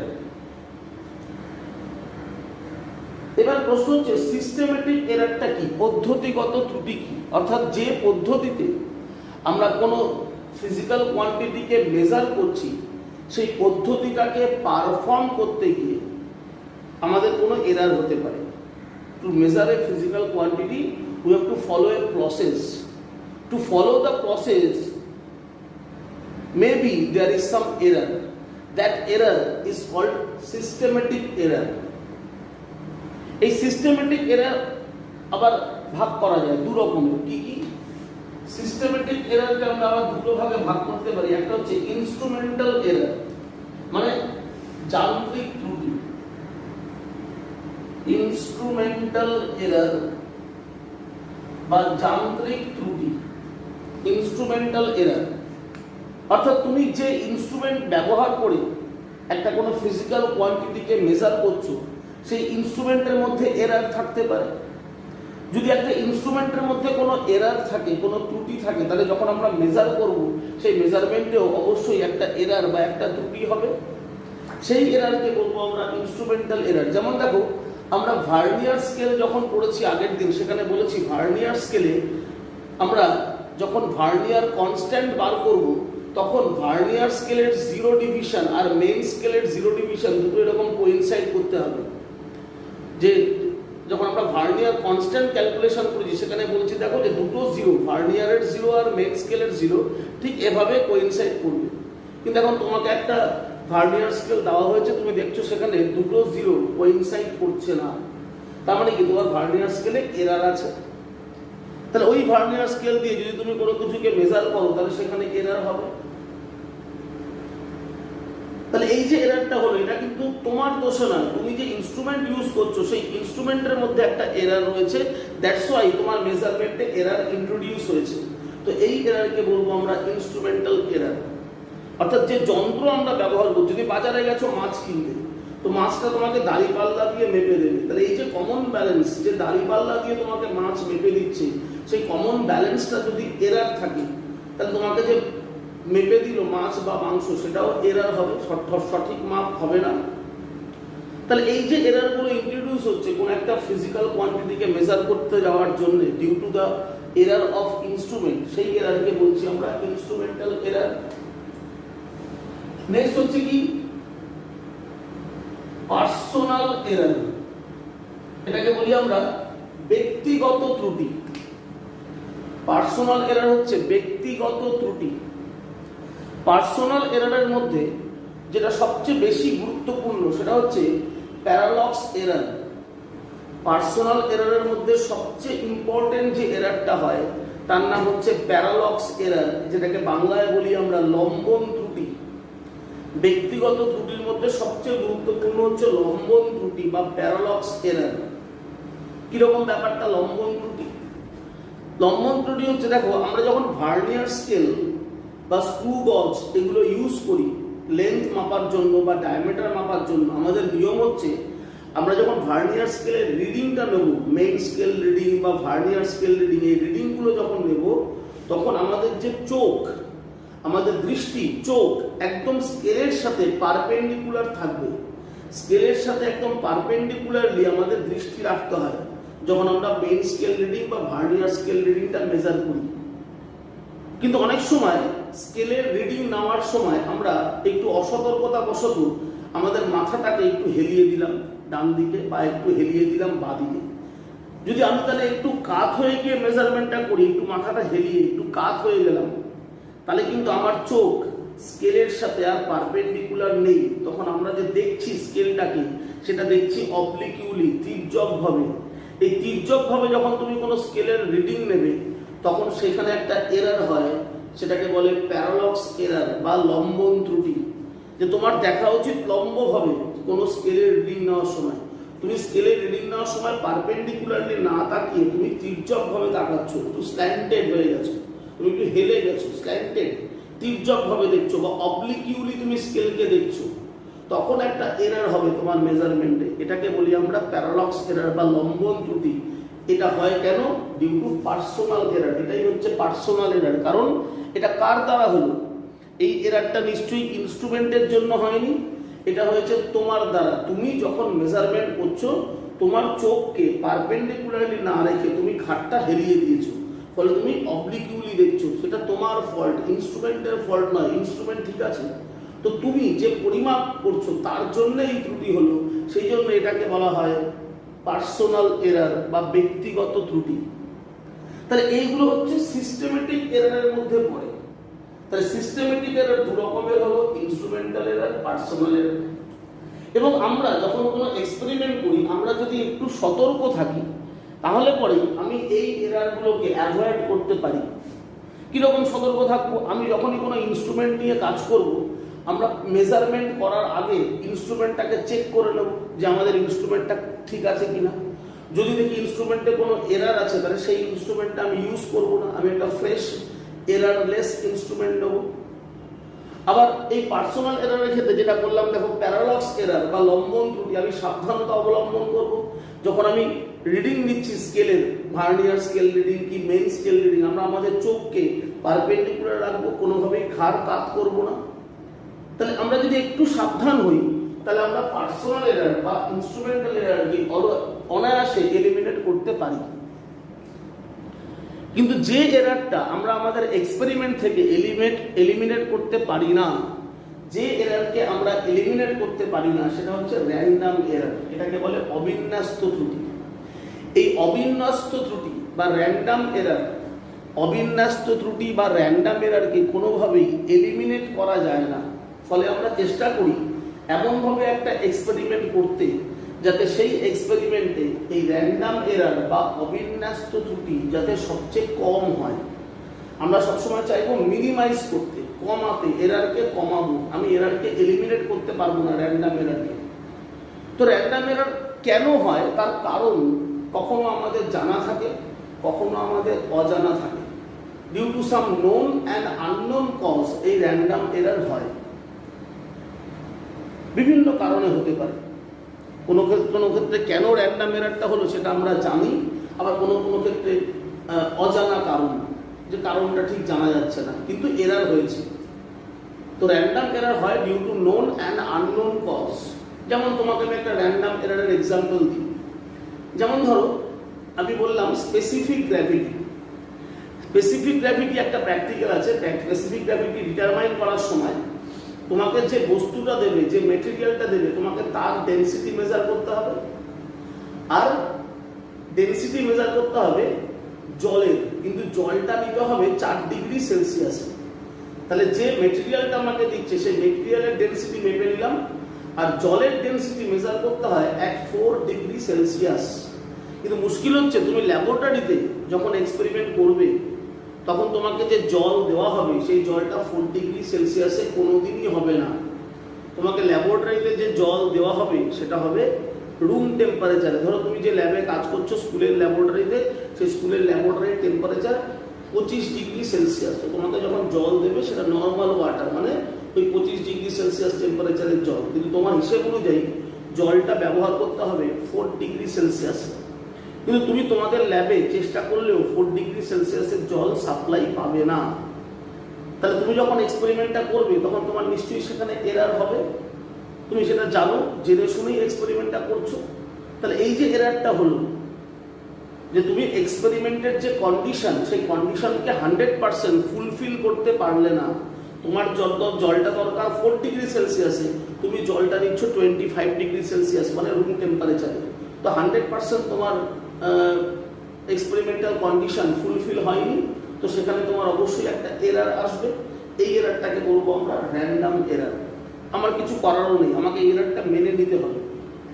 আর যদি না মেনে নিতে চাই আমাকে এক্সপেরিমেন্ট করতেই পারবো না, কারণ আমি জলটা পাবোই না 4 ডিগ্রি সেলসিয়াসে, কারণ আমাদের ল্যাবরেটরিতে ফ্রিজ বা কোনো কুলিং মেশিন থাকে না। তাহলে এখানে একটা এরার হয়ে গেল। আবার দেখো আমরা সাধারণত এই যে স্কেলগুলো ইউজ করি কোনো কিছু লেন্থ মেজার করার জন্য, বা স্ক্রু গজ ইউজ করি, এই স্কেলে যে স্কেলিংটা থাকে, যে ডিভিশনগুলো করা থাকে 1 মিলিমিটার, 2 মিলিমিটার, 3 মিলিমিটার, আমরা আগের দিন ডিসকাস করেছি। যে ডিভিশনগুলো থাকে, যে অংশাঙ্কনগুলো করা থাকে স্কেলে, সেগুলো থাকে 0 ডিগ্রি সেলসিয়াসে। আর স্কেল জেনারেলি ধাতুর, মেটাল হয়, মেটালের স্কেল। তাহলে স্কেলের যে ডিভিশনগুলো আছে, ক্যালিব্রেশন করা আছে, যে অংশাঙ্কনটা করা আছে স্কেলে, তো একটা স্কেলকে ক্যালিব্রেট করা থাকে 0 ডিগ্রি সেলসিয়াসে। কিন্তু আমরা যখন স্কেলটাকে ইউজ করি, ধরো তুমি তোমার বাড়িতে আজকে একটা স্কেল ইউজ করছো, কোনো মেটাল স্কেল, তোমার বাড়ির টেম্পারেচার কি 0 ডিগ্রি সেলসিয়াস?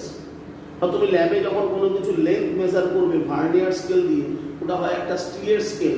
তো স্টিলের ওই ভার্নিয়ার স্কেলের নিশ্চয়ই রুম টেম্পারেচার 0 ডিগ্রি সেলসিয়াস নেই, কিন্তু স্কেলটার মধ্যে যে ক্যালিব্রেশন আছে, যে অংশাঙ্কন করা আছে, সেটা আছে 0 ডিগ্রিতে। কিন্তু স্কেলটা আমি ব্যবহার করছি at higher temperature, room temperature, সেটা মেবি 25 ডিগ্রি সেলসিয়াস কিংবা 30 ডিগ্রি সেলসিয়াস কি 28 ডিগ্রি সেলসিয়াস। তাহলে ডিউ টু হায়ার টেম্পারেচার আমরা জানি যে কোনো মেটালের ক্ষেত্রে তার একটা এক্সপানশন হয়। তাহলে আমি স্কেলটাকে যখন হায়ার টেম্পারেচারে ইউজ করবো, তাহলে স্কেলের তো একটা এক্সপানশন হয়ে গেছে। Due to rise of temperature there is a expansion of scale. তাহলে আমি কি সঠিক মেজারমেন্ট করতে পারবো? নিশ্চয়ই আমার মেজারমেন্টটা সঠিক হবে না ওখানে। তাহলে due to increase of length of scale, due to rise of temperature, উষ্ণতা বৃদ্ধির জন্য স্কেলের দৈর্ঘ্যের যে পরিবর্তন হয়ে গেল, সেই কারণে অবশ্যই আমার এক্সপেরিমেন্টে একটা এরার আসবে। তাহলে এই এরারকে বলবো আমরা র্যান্ডম এরার। এবং এই এরারকে আমরা কোনোভাবেই এলিমিনেট করতে পারবো না, সবসময় আমাদের এক্সপেরিমেন্টে র্যান্ডম এরার থাকবে। এবার আমাদের এমনভাবে এক্সপেরিমেন্টটা পারফর্ম করতে হবে যাতে র্যান্ডম এরারটা সবচেয়ে কম হয়, সেই পদ্ধতি আমাদের অবলম্বন করতে হবে। তাহলে আমরা এই ইনস্ট্রুমেন্টাল এরার বা পার্সোনাল এরার এইটাকে আমরা এলিমিনেট করে দিতে পারি, কিন্তু র্যান্ডম এরারকে আমরা কখনোই এলিমিনেট করতে পারি না।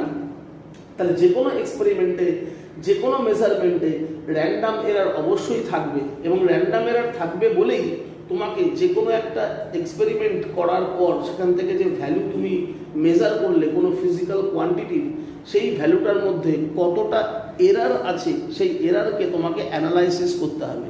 সেই জন্যই আমরা এই চ্যাপ্টারটা এখানে শিখছি এরার অ্যানালাইসিস। তাহলে র্যান্ডম এরার যেহেতু এলিমিনেট করা যায় না, র্যান্ডম এরারটা অবশ্যই হবে। ফলে যে কোনো ফিজিক্যাল কোয়ান্টিটিকে যখন আমি মেজার করব, মেজার করার পর আমাকে অবশ্যই কী করতে হবে, কতটা এরার হলো সেই এরারটাকে আমাকে অ্যানালাইসিস করতে হবে। তো সেটাই আমরা এই চ্যাপ্টারে শিখবো যে কীভাবে আমরা এরারকে মিনিমাইজ করব এবং কিভাবে একটা এক্সপেরিমেন্ট করার পর যে মেজারমেন্ট আমরা করলাম সেই মেজারমেন্টের এরারকে অ্যানালাইসিস করব। সেটাই আমাদের আজকে শেখার বিষয়। তাহলে দেখো আমরা এবার যেটা দেখবো যে কিভাবে আমরা একটা মেজারমেন্ট করার সময়, এই এরারকে মিনিমাইজ করতে পারি। তো এরারকে মিনিমাইজ করার জন্য কিছু পদ্ধতি অবলম্বন করতে হয়। You have to obey some process to minimize the error in our experiment. তা আমাদের পরীক্ষায় এরারকে মিনিমাইজ করার জন্য আমরা কিছু পদ্ধতি অবলম্বন করব। কি পদ্ধতি? আমরা যখনই কোনো কিছুকে মেজার করব বাই ইউজিং এ ইনস্ট্রুমেন্ট, যে একটা ইনস্ট্রুমেন্ট দিয়ে ধরো আমি কোনো কিছুকে মেজার করছি, কিংবা আমি একটা এক্সপেরিমেন্টের সাহায্যে কোনো কিছুকে মেজার করছি, তো সেখানে যখন কোনো কিছুকে আমরা মেজার করব, আমরা এই মেজারমেন্টটা একবার না করে অনেকবার করব। একই জিনিসকে আমরা একবার না মেপে আমরা অনেকবার পরিমাপ করব। অর্থাৎ আমরা একটা জিনিসকে 5 বার, 6 বার, 7 বার অবজার্ভ করব।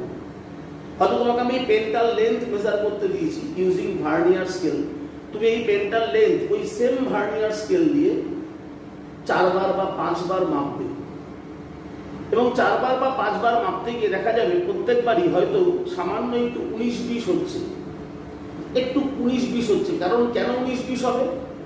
একটু কম বেশি হওয়ার কারণ হচ্ছে ওই যে দেখো আমরা বলেছিলাম ভার্নিয়ার স্কেল রিডিং।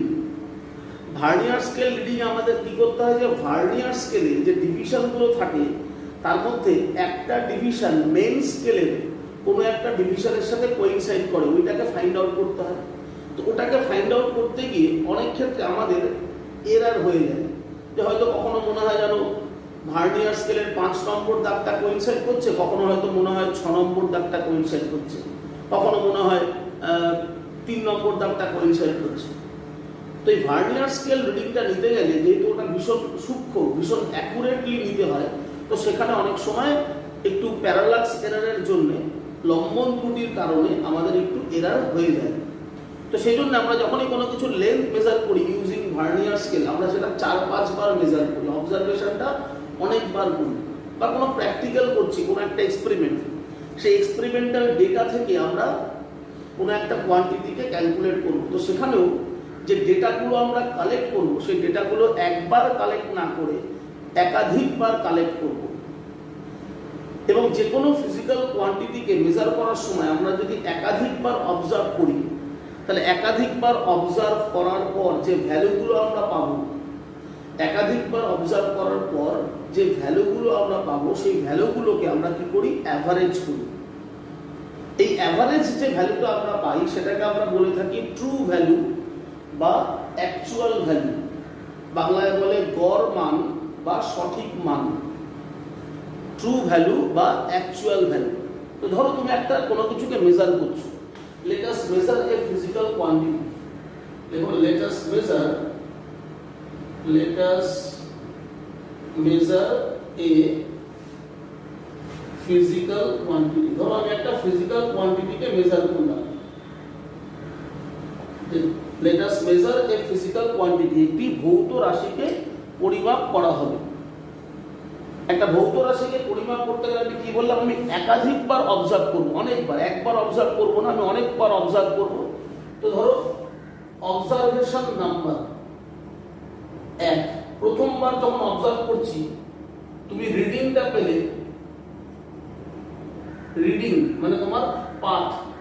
ধরো একটা ভার্নিয়ার স্কেল দিয়ে তুমি একটা কোনো কিছু লেন্থ মেজার করছো, তো প্রথম অবজারভেশন করলে অবজারভেশন 1, তোমার রিডিংটা ধরো অ্যানসারটা আসলো A1। তুমি আবার দ্বিতীয়বার অবজার্ভ করলে সেম লেন্থ মেজার করছো, তোমার হয়তো রিডিংটা এসছে সাপোজ A2। আবার অবজার্ভ করলে রিডিংটা আসলো A3। এরকম ভাবে আমি অনেকবার করব। ধরো আমি n সংখ্যক বার করছি, আমার রিডিংটা এসছে AN। তো যে কোনো ফিজিক্যাল কোয়ান্টিটির ক্ষেত্রে র্যান্ডম এরর যেটা হবে, এই র্যান্ডম এররকে মিনিমাইজ করার জন্য আমাদের একের অধিকবার, 2 বার, 3 বার, 4 বার, 5 বার এরকম একই জিনিসকে মেজার করতে হবে। তো আমি একটা ফিজিক্যাল কোয়ান্টিটিকে মেজার করছি, সেই ফিজিক্যাল কোয়ান্টিটিকে প্রথমবার অবজার্ভ করলাম, আমার ভ্যালুটা বেরোলো A1। দ্বিতীয়বার অবজার্ভ করলাম, ভ্যালুটা বেরোলো A2। তৃতীয়বার অবজার্ভ করলাম, ভ্যালুটা আসলো A3। এভাবে আমি nth টাইম অবজার্ভ করলাম, ভ্যালুটা পেলাম AN। এবার এই যে ভ্যালুগুলো আমরা পেলাম, আমরা এই ভ্যালুগুলোকে কি করব, এই ভ্যালুগুলোকে এবার আমরা অ্যাভারেজ বের করব। সেই অ্যাভারেজটাকে আমরা বলি অ্যাকচুয়াল ভ্যালু বা ট্রু ভ্যালু। তাহলে আমরা লিখবো এবার, তাহলে অ্যাকচুয়াল ভ্যালু বা ট্রু ভ্যালু, অ্যাকচুয়াল ভ্যালু অথবা বলতে পারো ট্রু ভ্যালু। বাংলায় বলে সঠিক মান, বাংলায় বলা হয় সঠিক মান। এটাকে লিখতে হয় কিভাবে, এ লিখে সাফিক্সে এম লেখো। আমি এখানে দেখো A1 A2 A3 করেছি, আমি এখানে যখন অ্যাকচুয়াল ভ্যালুটা লিখছি বা ট্রু ভ্যালুটা লিখছি, কি লিখছি, এ লিখে সাফিক্সে এম। এম কেন লিখলাম, এম মানে হচ্ছে মিন, আমরা গড় করব। এই যে রিডিংগুলো আমি পেয়েছি n বার অবজারভেশনের ক্ষেত্রে, এই রিডিংগুলোর আমরা অ্যাভারেজ ফাইন্ড আউট করব, গড় করব। তো গড়কে ইংরেজিতে অ্যাভারেজ বলা যায়, আবার এর আরেকটা প্রতিশব্দ হয় মিন। তাহলে আমরা মিন বা অ্যাভারেজ ফাইন্ড আউট করছি, সেই জন্য লিখলাম এ সাফিক্স এম। আর এই অ্যাভারেজ ভ্যালুটা যেটা ফাইন্ড আউট করব, এটাকেই আমরা বলছি এখানে actual value or true value, যেটাকে বাংলায় বলে সঠিক মান। বাংলায় বলা হয় সঠিক মান। এবার দেখো এটা কি করে আসবে, তাহলে A1 plus A2 plus A3, এই প্রত্যেকটাকে তুমি যোগ করবে, যতগুলো অবজারভেশন তুমি করেছো, যোগ করার পর তাকে ডিভাইড করবে নাম্বার অফ অবজারভেশন দিয়ে। তাহলে এটা হয়ে গেল তোমার অ্যাভারেজ ভ্যালু, যে যতবার অবজারভেশন করেছি প্রত্যেকটা অবজারভেশনের ভ্যালুকে আমরা যোগ করব, করে তাকে নাম্বার অফ অবজারভেশন দিয়ে ডিভাইড করব। এটাকে বলছি আমরা অ্যাভারেজ ভ্যালু। এইবার এই অ্যাভারেজ ভ্যালু ফাইন্ড আউট করার পর আমাদের কি করতে হবে, প্রত্যেকবার অবজারভেশনের জন্য এরর ক্যালকুলেট করতে হবে। এই এররটাকে বলি আমরা absolute error of each observation.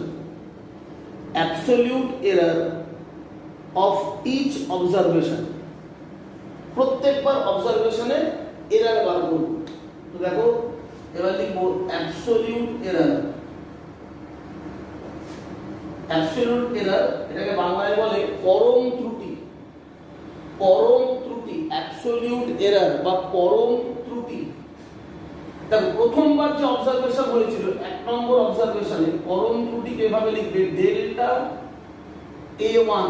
দেখো A1 ছিল আমার রিডিং, প্রথমবার অবজারভেশনে আমরা রিডিংটা লিখেছি A1। যখন এরর লিখবো সেটাকে লিখবো ডেল্টা A1। এরর লেখার সময়, ত্রুটি লেখার সময় ডেল্টা চিহ্নটা ব্যবহার করতে হয়।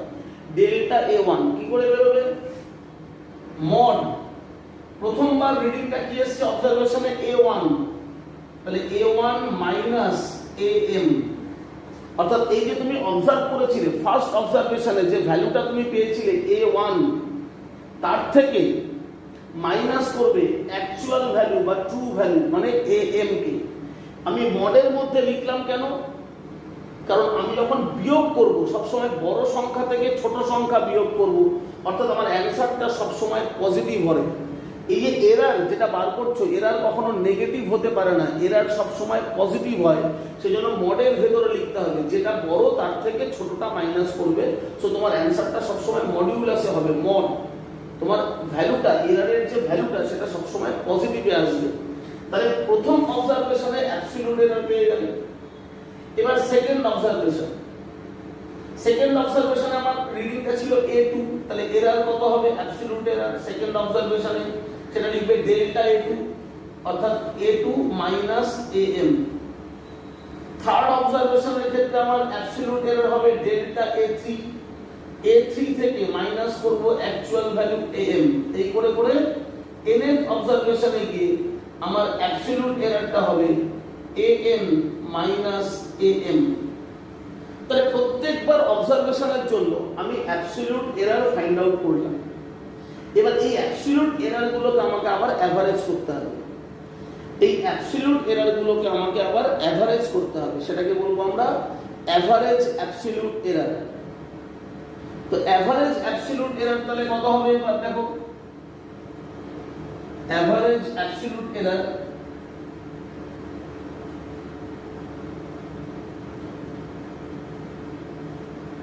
average absolute error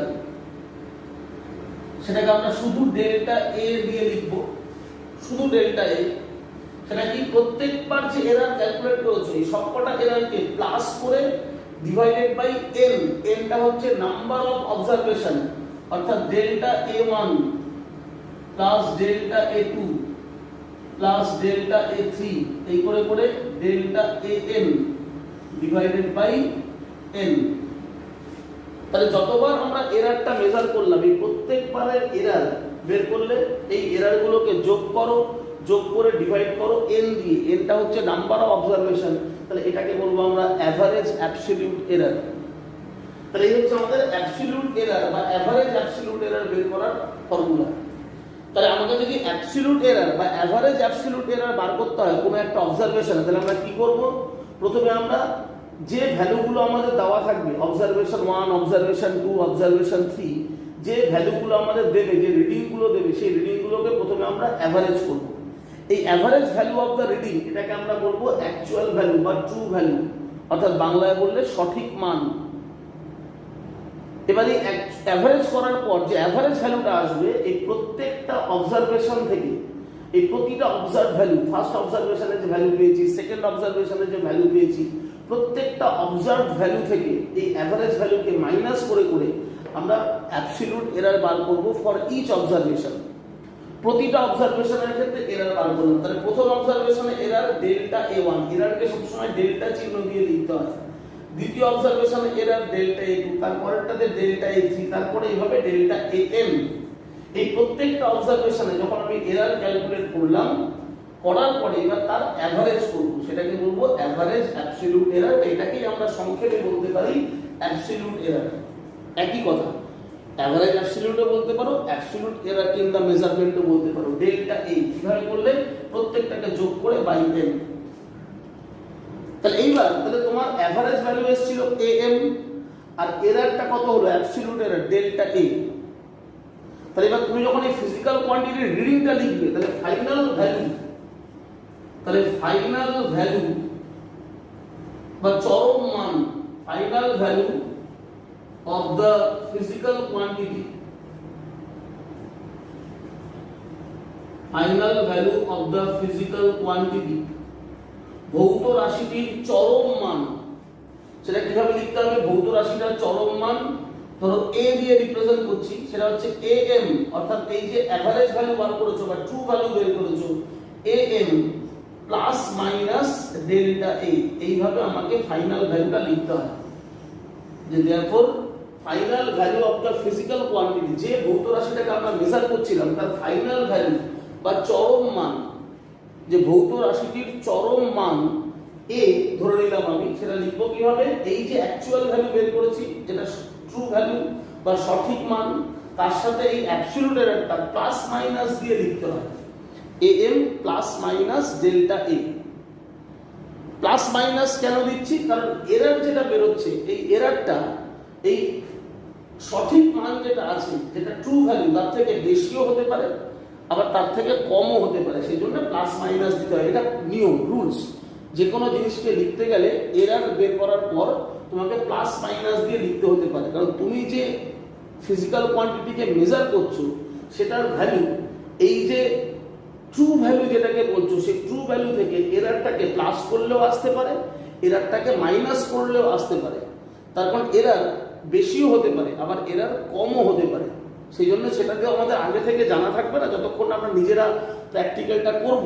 তাই ম্যাথামেটিক্যালি যখন আমরা লিখি, তখন আমরা প্লাস মাইনাস সাইন দিয়ে লিখবো, যে সঠিক মান বা ট্রু ভ্যালু বা অ্যাকচুয়াল ভ্যালুর সাথে এই অ্যাবসলিউট এররকে প্লাস মাইনাস দিয়ে লেখা হবে, তবে আমি চরম মানটা পাবো বা final value of the physical কোয়ান্টিটিটা পাবো।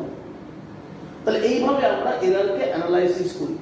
যে কোনো এক্সপেরিমেন্টে তোমার যে অবজারভেশনগুলো তোমরা করবে, যে অবজার্ভড ভ্যালুগুলো তোমরা লিখবে, সেখান থেকে তোমাকে এই পদ্ধতিতে এররটা ক্যালকুলেট করতে হবে এবং ফাইনাল ভ্যালু বা চরম মানটাকে এইভাবে তোমায় লিখতে হবে। তো এবার আমাদের পরীক্ষায় যেটা দেবে সেটা হচ্ছে একটা নিউমেরিক্যাল। পরীক্ষায় এগুলো দিয়ে নিউমেরিক্যাল দেবে। ঠিক তোমাকে এই প্রসেসটাকে ভালো করে বুঝতে হবে, এই পদ্ধতিটাকে তুমি মাথায় রাখবে।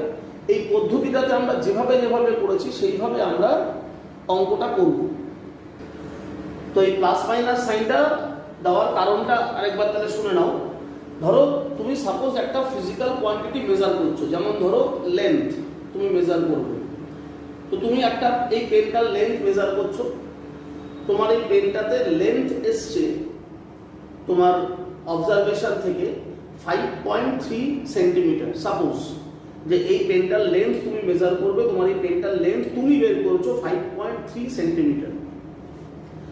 এবার স্যারের কাছে তুমি গেলে, স্যারকে জিজ্ঞাসা করলে, স্যার পেনটার লেন্থ আমার বেরিয়েছে 5.3 সেন্টিমিটার। স্যার তোমাকে উত্তর দিলেন তোর সামান্য একটু ভুল হয়েছে। তখন তুমি স্যারকে জিজ্ঞাসা করলে যে তাহলে স্যার সঠিক ভ্যালুটা কি, অর্থাৎ ফাইনাল ভ্যালুটা কি হওয়া উচিত? তো স্যার বললো যে ফাইনাল ভ্যালু হবে 5.27 সেন্টিমিটার। তো তোর এসছে 5.3, আর স্যার বলছে ফাইনাল ভ্যালু বা চরম মান কত না 5.27। তার মানে তোর এরর হয়েছে কতটুকু? এরর হয়েছে 5.3 থেকে 5.27 মাইনাস করলে 0.03 হচ্ছে তোর এরর। তাহলে 0.03 তোর যে এররটা হলো, তাহলে তোর এই এররটা, তোর মেজার্ড ভ্যালু যেটা এসছে 5.3, তার থেকে কি করতে হবে? মাইনাস করতে হবে। তুই 5.3 থেকে যদি 0.03 মাইনাস করিস, তাহলে তুই এবার চরম মানটা পাবি, মানে ফাইনাল ভ্যালুটা পেলি। হলো? আবার সিচুয়েশনটা এমনও হতে পারে যে তুই একটা কোনো কিছু লেন্থ মেজার করেছিস, সাপোজ 5.5 সেন্টিমিটার। এবার 5.5 সেন্টিমিটার লেন্থ মেজার করার পর তুই স্যারের কাছে গেলি, স্যারকে জিজ্ঞাসা করি, স্যার এবার আমার বলুন কি হলো? স্যার বললো এখানেও তোর একটু এরর হয়েছে, অ্যাকচুয়াল রিডিং 5.52, তোর এসছে 5.5। তাহলে এখানেও তোর এরর হয়েছে। তাহলে তোর এরর কত হয়েছে? 0.02। তোর এররটা হয়েছে 0.02। তাহলে 0.02 এররটা তোকে এবার কি করতে হবে? তো 5.5 এর সাথে যোগ করতে হবে, তবে গিয়ে তুই ফাইনাল ভ্যালুটা পেলি। তার মানে ফাইনাল ভ্যালুটা বের করার জন্য, চরম মানটা বের করার জন্য যে এররটা হচ্ছে, সেই এররটা কখনো আমাদের এই যে অ্যাভারেজ ভ্যালু, যে অ্যাকচুয়াল ভ্যালু আমরা বের করছি, তার সাথে প্লাস করতে হতে পারে, আবার কখনো অ্যাকচুয়াল ভ্যালুর সাথে এররটাকে মাইনাস করতে হতে পারে, তবে আমি ফাইনাল ভ্যালু বা চরম মানটা পাবো। সেই জন্য ম্যাথামেটিক্যালি যখন আমরা ফাইনাল ভ্যালুটা লিখি, তখন আমরা এই অ্যাকচুয়াল ভ্যালু বা ট্রু ভ্যালুর সাথে এই যে এরর, এটাকে প্লাস মাইনাস করে লিখে রাখি। কারণ এটা প্লাস করতে হতে পারে, এটা মাইনাস করতে হতে পারে। সেটা যখন আমরা হাতে কলমে প্র্যাকটিক্যাল করব, তখন আমরা বুঝতে পারবো যে আমার এক্স্যাক্টলি কি করতে হবে, প্লাস না মাইনাস। কিন্তু প্রবাবিলিটি দুটোই আছে, কোথাও প্লাস করতে হয়, কখনো মাইনাস করতে হয়। আশা করি বুঝতে পারলি এবার উদাহরণটা শুনে। তো এই কারণে আমরা লেখার সময় সবসময় এরকম প্লাস মাইনাস দিয়ে লিখবো, যেহেতু আমরা এখানে ম্যাথামেটিক্যালি কাজটা করছি, সো আমাদের এই সাইনটা মেনটেন করতে হবে।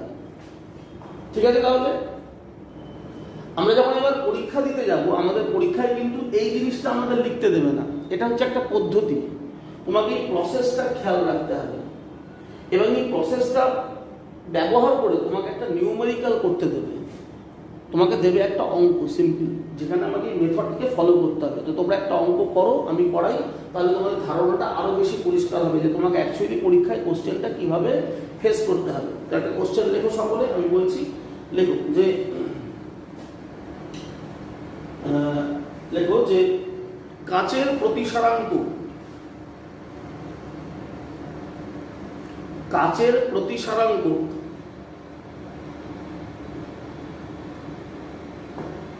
নির্ণয় করার সময়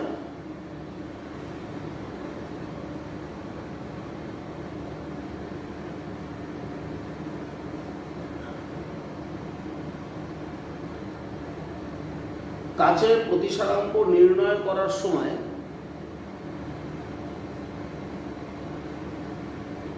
নিম্নলিখিত মানগুলি পাওয়া গেল, নিম্নলিখিত মানগুলি পাওয়া গেল।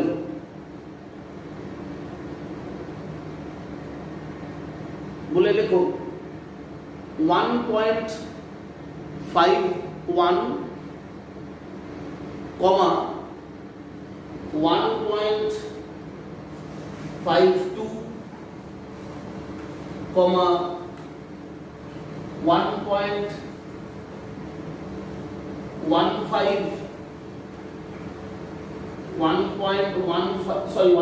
1.51 বলেছি আমি একটা, 1.51, 1.52, তারপর লেখো 1.5, 1.5, আরেকটা লেখো 1.53।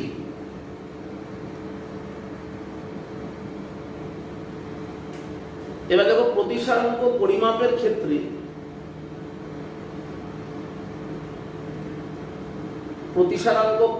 ক্ষেত্রে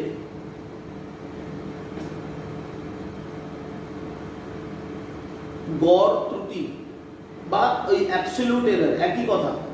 প্রতিসারাঙ্ক পরিমাপের ক্ষেত্রে গড় ত্রুটি বা অ্যাবসলিউট এররের এক্সাক্ট বাংলা হচ্ছে পরম ত্রুটি। অ্যাবসলিউট এররের বাংলাটা হচ্ছে পরম ত্রুটি। গড় ত্রুটি বা পরম ত্রুটি একই কথা, নির্ণয় করো।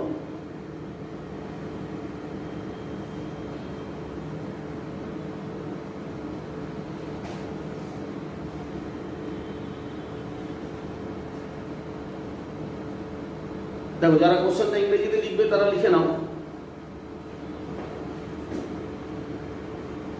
যে to measure refractive index of glass, to measure refractive index of glass,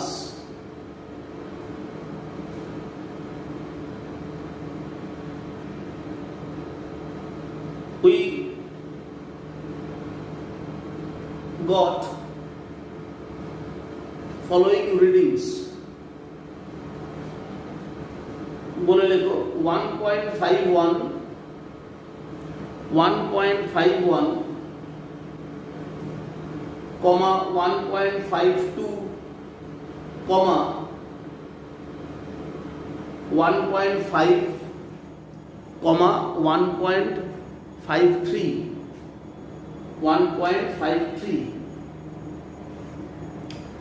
এবার হচ্ছে determine absolute error of refractive index. Refractive ইন্ডেক্সের অ্যাবসলিউট এরর ফাইন্ড আউট করো। দেখো আমি অঙ্কটা দেখানোর আগে আরেকটা বিষয় একটু ডিসকাস করবো, ওই থিওরিটা। দেখো আমরা থিওরিটা যেটা করলাম, এখানে ডিসকাশনটা যেটা করেছিলাম, তার লাস্ট যে লাইনটা আমি কি লিখেছিলাম যে ফাইনাল ভ্যালু, এটা তোমরা একটু লিখে নেবে ওই আগের টপিকটার সাথে। Final value of the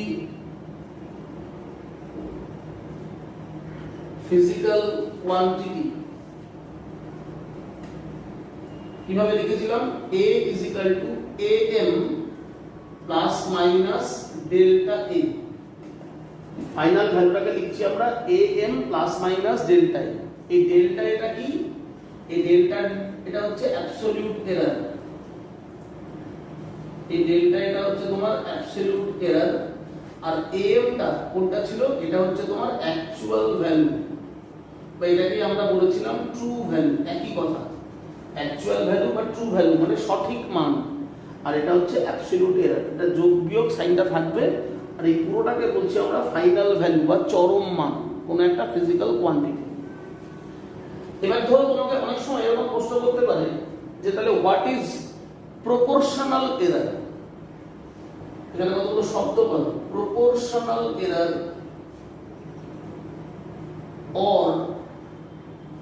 or fractional error, একই কথা। proportional error or fractional error, এটা মানে হচ্ছে এই যে অ্যাবসলিউট এরারটা পেয়েছো ডেল্টা এ, এটাকে ডিভাইড করবে অ্যাকচুয়াল ভ্যালু বা ট্রু ভ্যালু দিয়ে, তাহলে এই যে ফ্র্যাকশনটা হলো এটাকেই বলা হয় ফ্র্যাকশনাল এরার বা প্রপোর্শনাল এরার। তাহলে fractional error or proportional error defined by the ratio of absolute error to actual value of the physical quantity. তাহলে proportional error or fractional error defined by the ratio of absolute error to actual value of the physical quantity, যে কোন একটি ভৌত রাশিতে proportional error মানে আনুপাতিক ত্রুটি, proportional এরারের Bangla হচ্ছে আনুপাতিক ত্রুটি, or ফ্র্যাকশনাল এরার, ফ্র্যাকশনাল এরারের বাংলা হচ্ছে ভগ্নাংশিক ত্রুটি। তাহলে আনুপাতিক ত্রুটি বা ভগ্নাংশিক ত্রুটি হলো ডেল্টা এ, ডেল্টা এ কি অ্যাবসলিউট এরার মানে পরম ত্রুটি, আর এমটা কি সঠিক মান এর অনুপাত। পরম ত্রুটিকে সঠিক মান দিয়ে বা ট্রু ভ্যালু দিয়ে যদি আমরা ডিভাইড করি তাহলে সেটাকে বলছি আমরা ফ্র্যাকশনাল এরার বা ভগ্নাংশিক ত্রুটি বা প্রপোর্শনাল এরার বা আনুপাতিক ত্রুটি। আরেকটা বিষয় শতকরা ত্রুটি, পার্সেন্টেজ এরার, তোমাকে বার করতে বলতে পারে কোথাও পার্সেন্টেজ এরার। তাহলে পার্সেন্টেজ এরার বের করতে গেলে কি করতে হয়, এই যে ফ্র্যাকশনাল এরারটা পেয়েছো এই ফ্র্যাকশনাল এরারকে মাল্টিপ্লাই করতে হবে 100% দিয়ে, তাহলে তুমি পাবে পার্সেন্টেজ এরার। তাহলে আমাদের কোনো অঙ্কে তোমাকে অ্যাবসলিউট এরার বার করতে বলবে, যেমন আমি তোমাকে এই অঙ্কটা দিয়েছি, দেখো বলেছি অ্যাবসলিউট এরার বার করো। আবার কোনো অঙ্কে তোমাকে বলতে পারে প্রপোর্শনাল এরার বার করো, তখন তোমাকে অ্যাবসলিউট এরারকে আবার এই এম দিয়ে ডিভাইড করে কি করতে হবে, প্রপোর্শনাল এরার বা ফ্র্যাকশনাল এরার করতে হবে। আবার কোনো অঙ্কে তোমাকে এরকম বলতে পারে তুমি পার্সেন্টেজ এরার বার করো। তো আমি তোমাকে যে অঙ্কটা এবার দিলাম সেই অঙ্কটা এবার আমি করছি, তোমরা ভালো করে লক্ষ্য করো, ঠিক যে পদ্ধতিতে আমরা এরারটা ক্যালকুলেট করেছি সেই প্রসেসটাই আমরা মেইনটেইন করব, একদম same process, just follow up করা। তুমি তোমার খাতায় যেটা টুকেছো সেই খাতায় যেটা টুকেছো সেটা তোমার সামনে খুলে রাখো, এখন তোমায় করতে হবে না, তুমি খুলে রাখো, তুমি দেখতে থাকো আমি ঠিক কিভাবে ওই প্রসেসটাকে অ্যাপ্লাই করছি। তো আমাদের কি বলেছে, প্রতিসারাঙ্ক। প্রতিসারাঙ্ক মানে ইংরেজিতে আমরা লিখি রিফ্র্যাক্টিভ ইন্ডেক্স। প্রতিসারাঙ্ক ইংরেজিতে লেখা হয় রিফ্র্যাক্টিভ ইন্ডেক্স। দেখো তার ভ্যালুগুলো কি কি দিয়েছে রিফ্র্যাক্টিভ ইন্ডেক্সের, আমাদের রিডিং গুলো ছিল 1.51, 1.52, 1.5, 1.53, এই রিডিং গুলো আমরা পেয়েছি রিফ্র্যাক্টিভ ইন্ডেক্সে। তো প্রথম কাজ হচ্ছে আমাদের রিফ্র্যাক্টিভ ইন্ডেক্সের সঠিক মান বার করতে হবে, মানে ট্রু ভ্যালু, যেটা কি করে বার করা হয়, অ্যাভারেজ করে। ট্রু ভ্যালু বার করার প্রসেস হচ্ছে যে ভ্যালুগুলো তোমাকে দেবে তার অ্যাভারেজ করতে হবে। তো আমরা এখানে লিখব true value, true value of refractive index, true value of refractive index. Refractive ইন্ডেক্সকে আমরা মিউ সাইন দিয়ে লিখি, মিউ, এই চিহ্নটার নাম মিউ, তুমি যে কোনো সাইন লিখতে পারো, আমি মিউ দিয়ে লিখি, নিচে এম লিখব। যে কোনো ফিজিক্যাল কোয়ান্টিটির একটা সিম্বল থাকে, রিফ্র্যাক্টিভ ইন্ডেক্স মানে প্রতিসারাঙ্ক, তার সিম্বলটা হচ্ছে মিউ। তো মিউ লিখে সাফিক্সে এম লিখলাম। এবার দেখো এভারেজ করবে কি 1.51, 1.52, 1.5, 1.53 ডিভাইডেড বাই কটা অবজারভেশন আছে, 4টে, বাই 4। তাহলে করলে কত আসবে, ক্যালকুলেট করবে 1.51 plus 1.52 plus 1.5 plus 1.53 divided by 4 করলে আমাদের আসবে 1.515। এই হলো আমার ট্রু ভ্যালু বা সঠিক মান হলো। এবার আমাদের কাজ কি, প্রত্যেকবার অবজারভেশনে এরর বার করা। তাহলে এবার অ্যাবসলিউট এরর বের করতে গেলে কি করতে হবে আমি বলেছিলাম, দেখো অ্যাবসলিউট এরর বের করার প্রসেস হচ্ছে ফার্স্ট তুমি প্রথম অবজারভেশনে এরর বার করো, এটা দেখো ডেল্টা মিউ 1। প্রথমবার অবজারভেশনে এরর কি, মড 1.51 মাইনাস 1.515, এই অবজারভেশন থেকে এভারেজ ভ্যালু মাইনাস করবে। তাহলে এখানে দেখো 1.515 থেকে মাইনাস করব 1.51, তাহলে হলো এটা 0.005। এই উত্তর সবসময় প্লাসে লিখতে হবে, কারণ দেখো মড সাইন আছে, তাহলে উত্তর নেগেটিভে কখনো লেখা যাবে না, সবসময় positive value. Next error, next অবজারভেশনে 1.52 থেকে মাইনাস করব 1.515, কত হবে 1.52 থেকে 1.515 মাইনাস করো,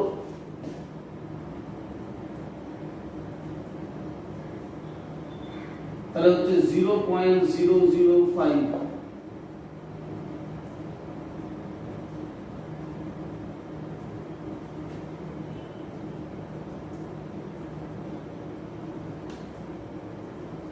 ঠিক আছে, একই ভ্যালু আসছে। তারপর পরের অবজারভেশন ডেল্টা মিউ 3, 1.5 থেকে মাইনাস করবে 1.515, কত হচ্ছে 1.5 মাইনাস 1.515 করলে এটা আসছে 0.015।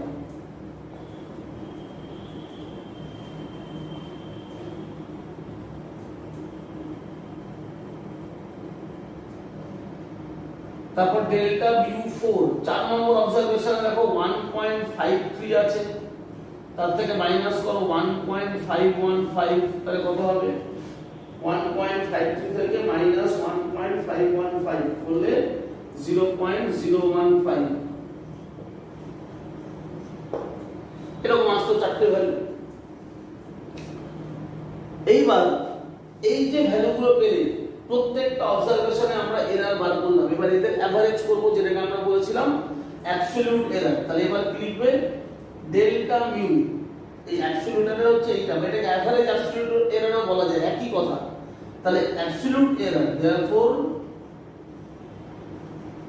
অ্যাবসলিউট এরর ডেল্টা মিউ, তাহলে কি হবে delta mu 1 plus delta mu 2 plus delta mu 3 plus delta mu 4 by 4, তার মানে 0.005, 0.005, 0.015, 0.015, এটাকে ডিভাইড করব 4 দিয়ে, তাহলে কত হবে দেখো, just 0.005 plus 0.005 plus 0.015 plus 0.015 divided by 4, তাহলে 0.01। এটা হয়ে গেল তোমার অ্যাবসলিউট এরর। তোমাকে এই অবধি আমাকে করতে দিয়েছ যে অ্যাবসলিউট এরর বার করো, তো বেরিয়ে গেল আমার absolute error.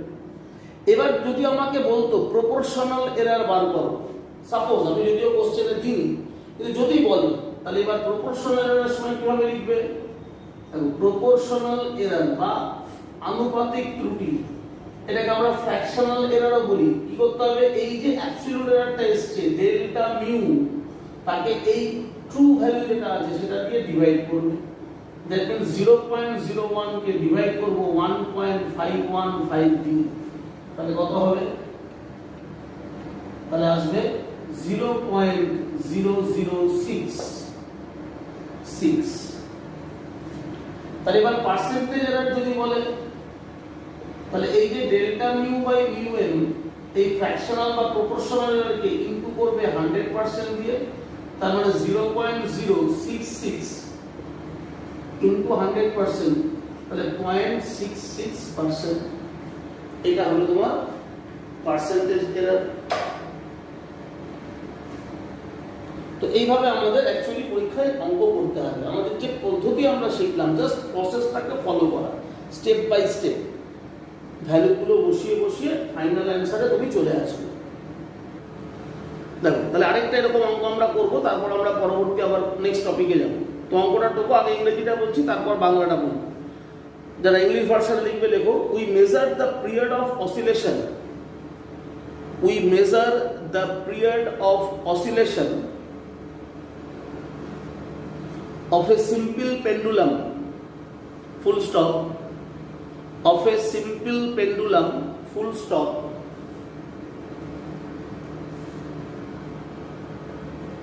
in successive measurement,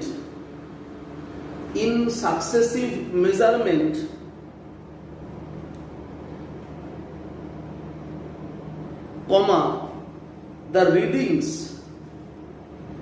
turn out to be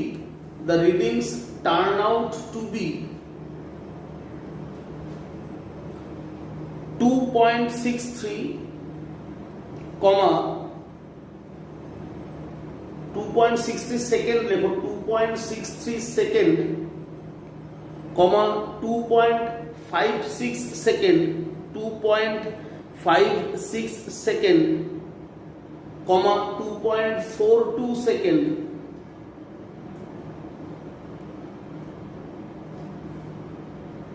comma 2.71 second,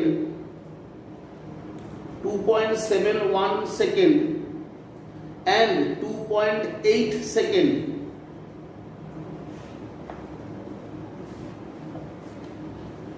Calculate the absolute errors,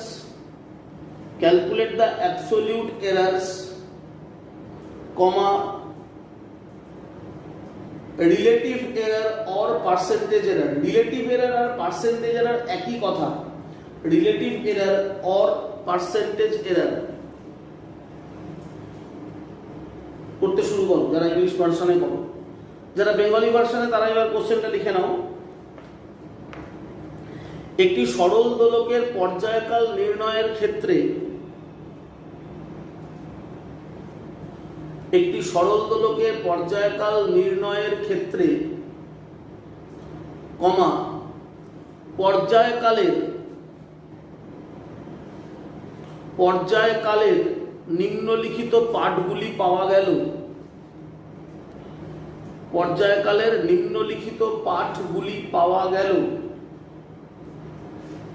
বলে একটা ড্যাশ দিয়ে লেখো, মানে হাইফেন দিয়ে, 2.63 সেকেন্ড,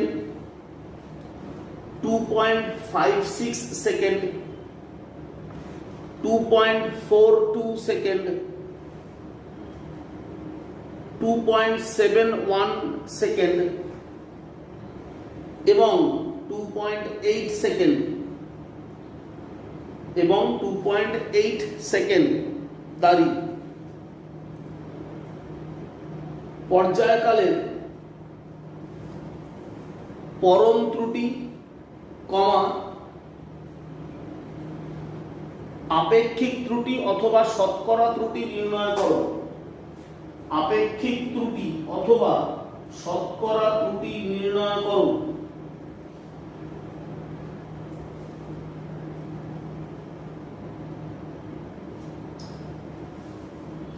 আপেক্ষিক ত্রুটি বা শতকরা ত্রুটি নির্ণয় করো।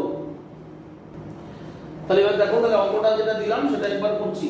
তাহলে আমরা এখানে কি মেজার করছি? Time period. টাইম পিরিয়ডকে আমরা যে সিম্বলটা ইউজ করব সেটা হচ্ছে ক্যাপিটাল টি। তো আমাদের তাহলে কি কি দিয়ে দিয়েছে টাইম পিরিয়ডের? প্রথমে আমরা বের করব হচ্ছে true value of time period. ফার্স্টে লিখবে true value of time period, true value of time period. তো টাইম পিরিয়ডের আমাদের ট্রু ভ্যালু এর টি লিখে সাফিক্সে এম লিখবে। এবার আমি যে তোমাদের ডেটাগুলো দিয়েছি সেই ডেটাগুলোকে যোগ করে নাম্বার অফ অবজারভেশন দিয়ে ডিভাইড করতে হবে। তো ডেটাগুলো কি ছিল দেখো, 2.63, তারপরে ছিল প্লাস 2.56, তারপরে প্লাস 2.42, প্লাস 2.71, 2.80। এবার এখানে কটা অবজারভেশন আছে? একটা, দুটো, তিনটে, চারটে, পাঁচটা। তো ডিভাইড করবে 5 দিয়ে, তাহলে তোমার অ্যানসার চলে আসছে। এটা করলে দেখো 2.624 সেকেন্ড। এটা ক্যালকুলেট তোমরা করতে পারো ক্যালকুলেটরে। তাহলে 2.624 সেকেন্ড তোমার হচ্ছে টিএম, মানে true value of time period, মানে সঠিক মান পর্যায়কালে। এবার কি করতে হবে? এরর ইন ইচ মেজারমেন্ট, প্রত্যেকটা মেজারমেন্টে এরর বার করব। তাহলে এরর ইন দা মেজারমেন্টস এভাবে লিখতে পারো, এরর ইন দা মেজারমেন্টস, প্রতিটি পরিমাপের ত্রুটি, প্রত্যেকটা পরিমাপের ত্রুটি, এরর ইন দা মেজারমেন্টস। তাহলে প্রথম যে পরিমাপ তার ত্রুটিটাকে আমরা ডেল্টা টি1 দিয়ে লিখব। যে ফার্স্ট অবজারভেশন ভ্যালু ছিল দেখো 2.63, তার এরা ডেল্টা টি1 কি করবে? মড দিয়ে 2.63 মাইনাস এই যে ভ্যালুটা যেটা এভারেজ করে এসেছে 2.624, এটা মাইনাস করলে দেখো কত চলে আসছে। ক্যালকুলেটরটা লাগবে আমাদের। এই যে মাইনাস করে লিখবে এটা সবসময় প্লাসে লিখবে, এটা যাতে ভুল না হয়। 2.624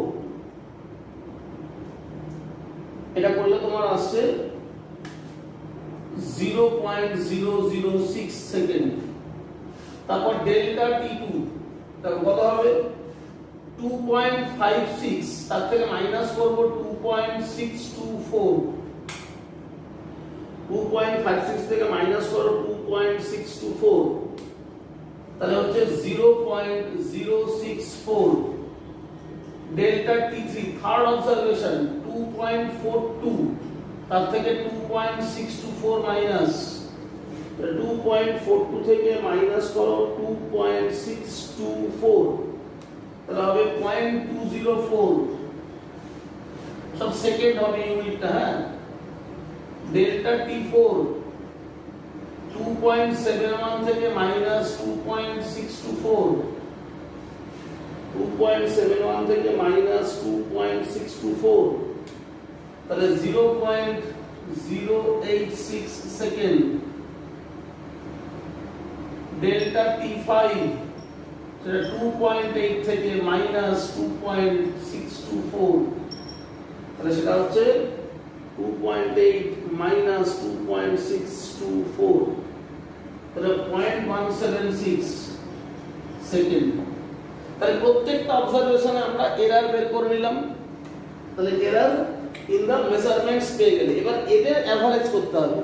এদের এভারেজ করলে আমরা পাবো অ্যাবসলিউট এরর। আমরা লিখব এবার অ্যাবসলিউট এরর বা পরম ত্রুটি, অ্যাবসলিউট এরর ডেল্টা টি কি হবে? এই প্রত্যেকটাকে অ্যাড করবে, প্রতিটা ভ্যালু কি আছে 0.006 plus 0.064 plus 0.204 plus 0.086 plus 0.176 divided by পাঁচটা অবজারভেশন ছিল, মানে 5 দিয়ে ডিভাইড করো, তাহলে তোমার কত আসছে দেখো 0.006 plus 0.064 plus 0.204 plus 0.086 plus 0.176 divided by 5, তাহলে আসছে 0.107 সেকেন্ড। আমরা পয়েন্টের পরে তিনটে ঘর লিখছি,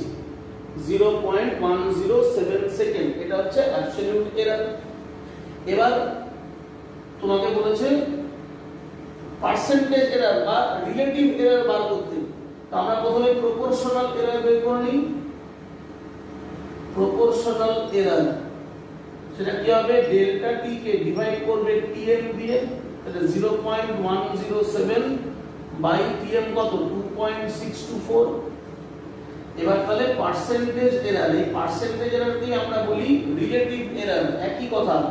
সেটা হচ্ছে delta T by TM into 100%, that means 0.107 divided by 2.624 into 100%, তাহলে কত হয়ে গেল? 4.08% 0.85ও লিখতে পারো, পয়েন্টের 3 ঘর যদি নাও 0.085%। তাহলে এই হলো আমাদের রিলেটিভ এরর বা পার্সেন্টেজ এরর। তো এইভাবে আমাদের এই ধরনের অঙ্কগুলো করতে হবে এরর অ্যানালাইসিসের। আশা করি বুঝতে পারলেন।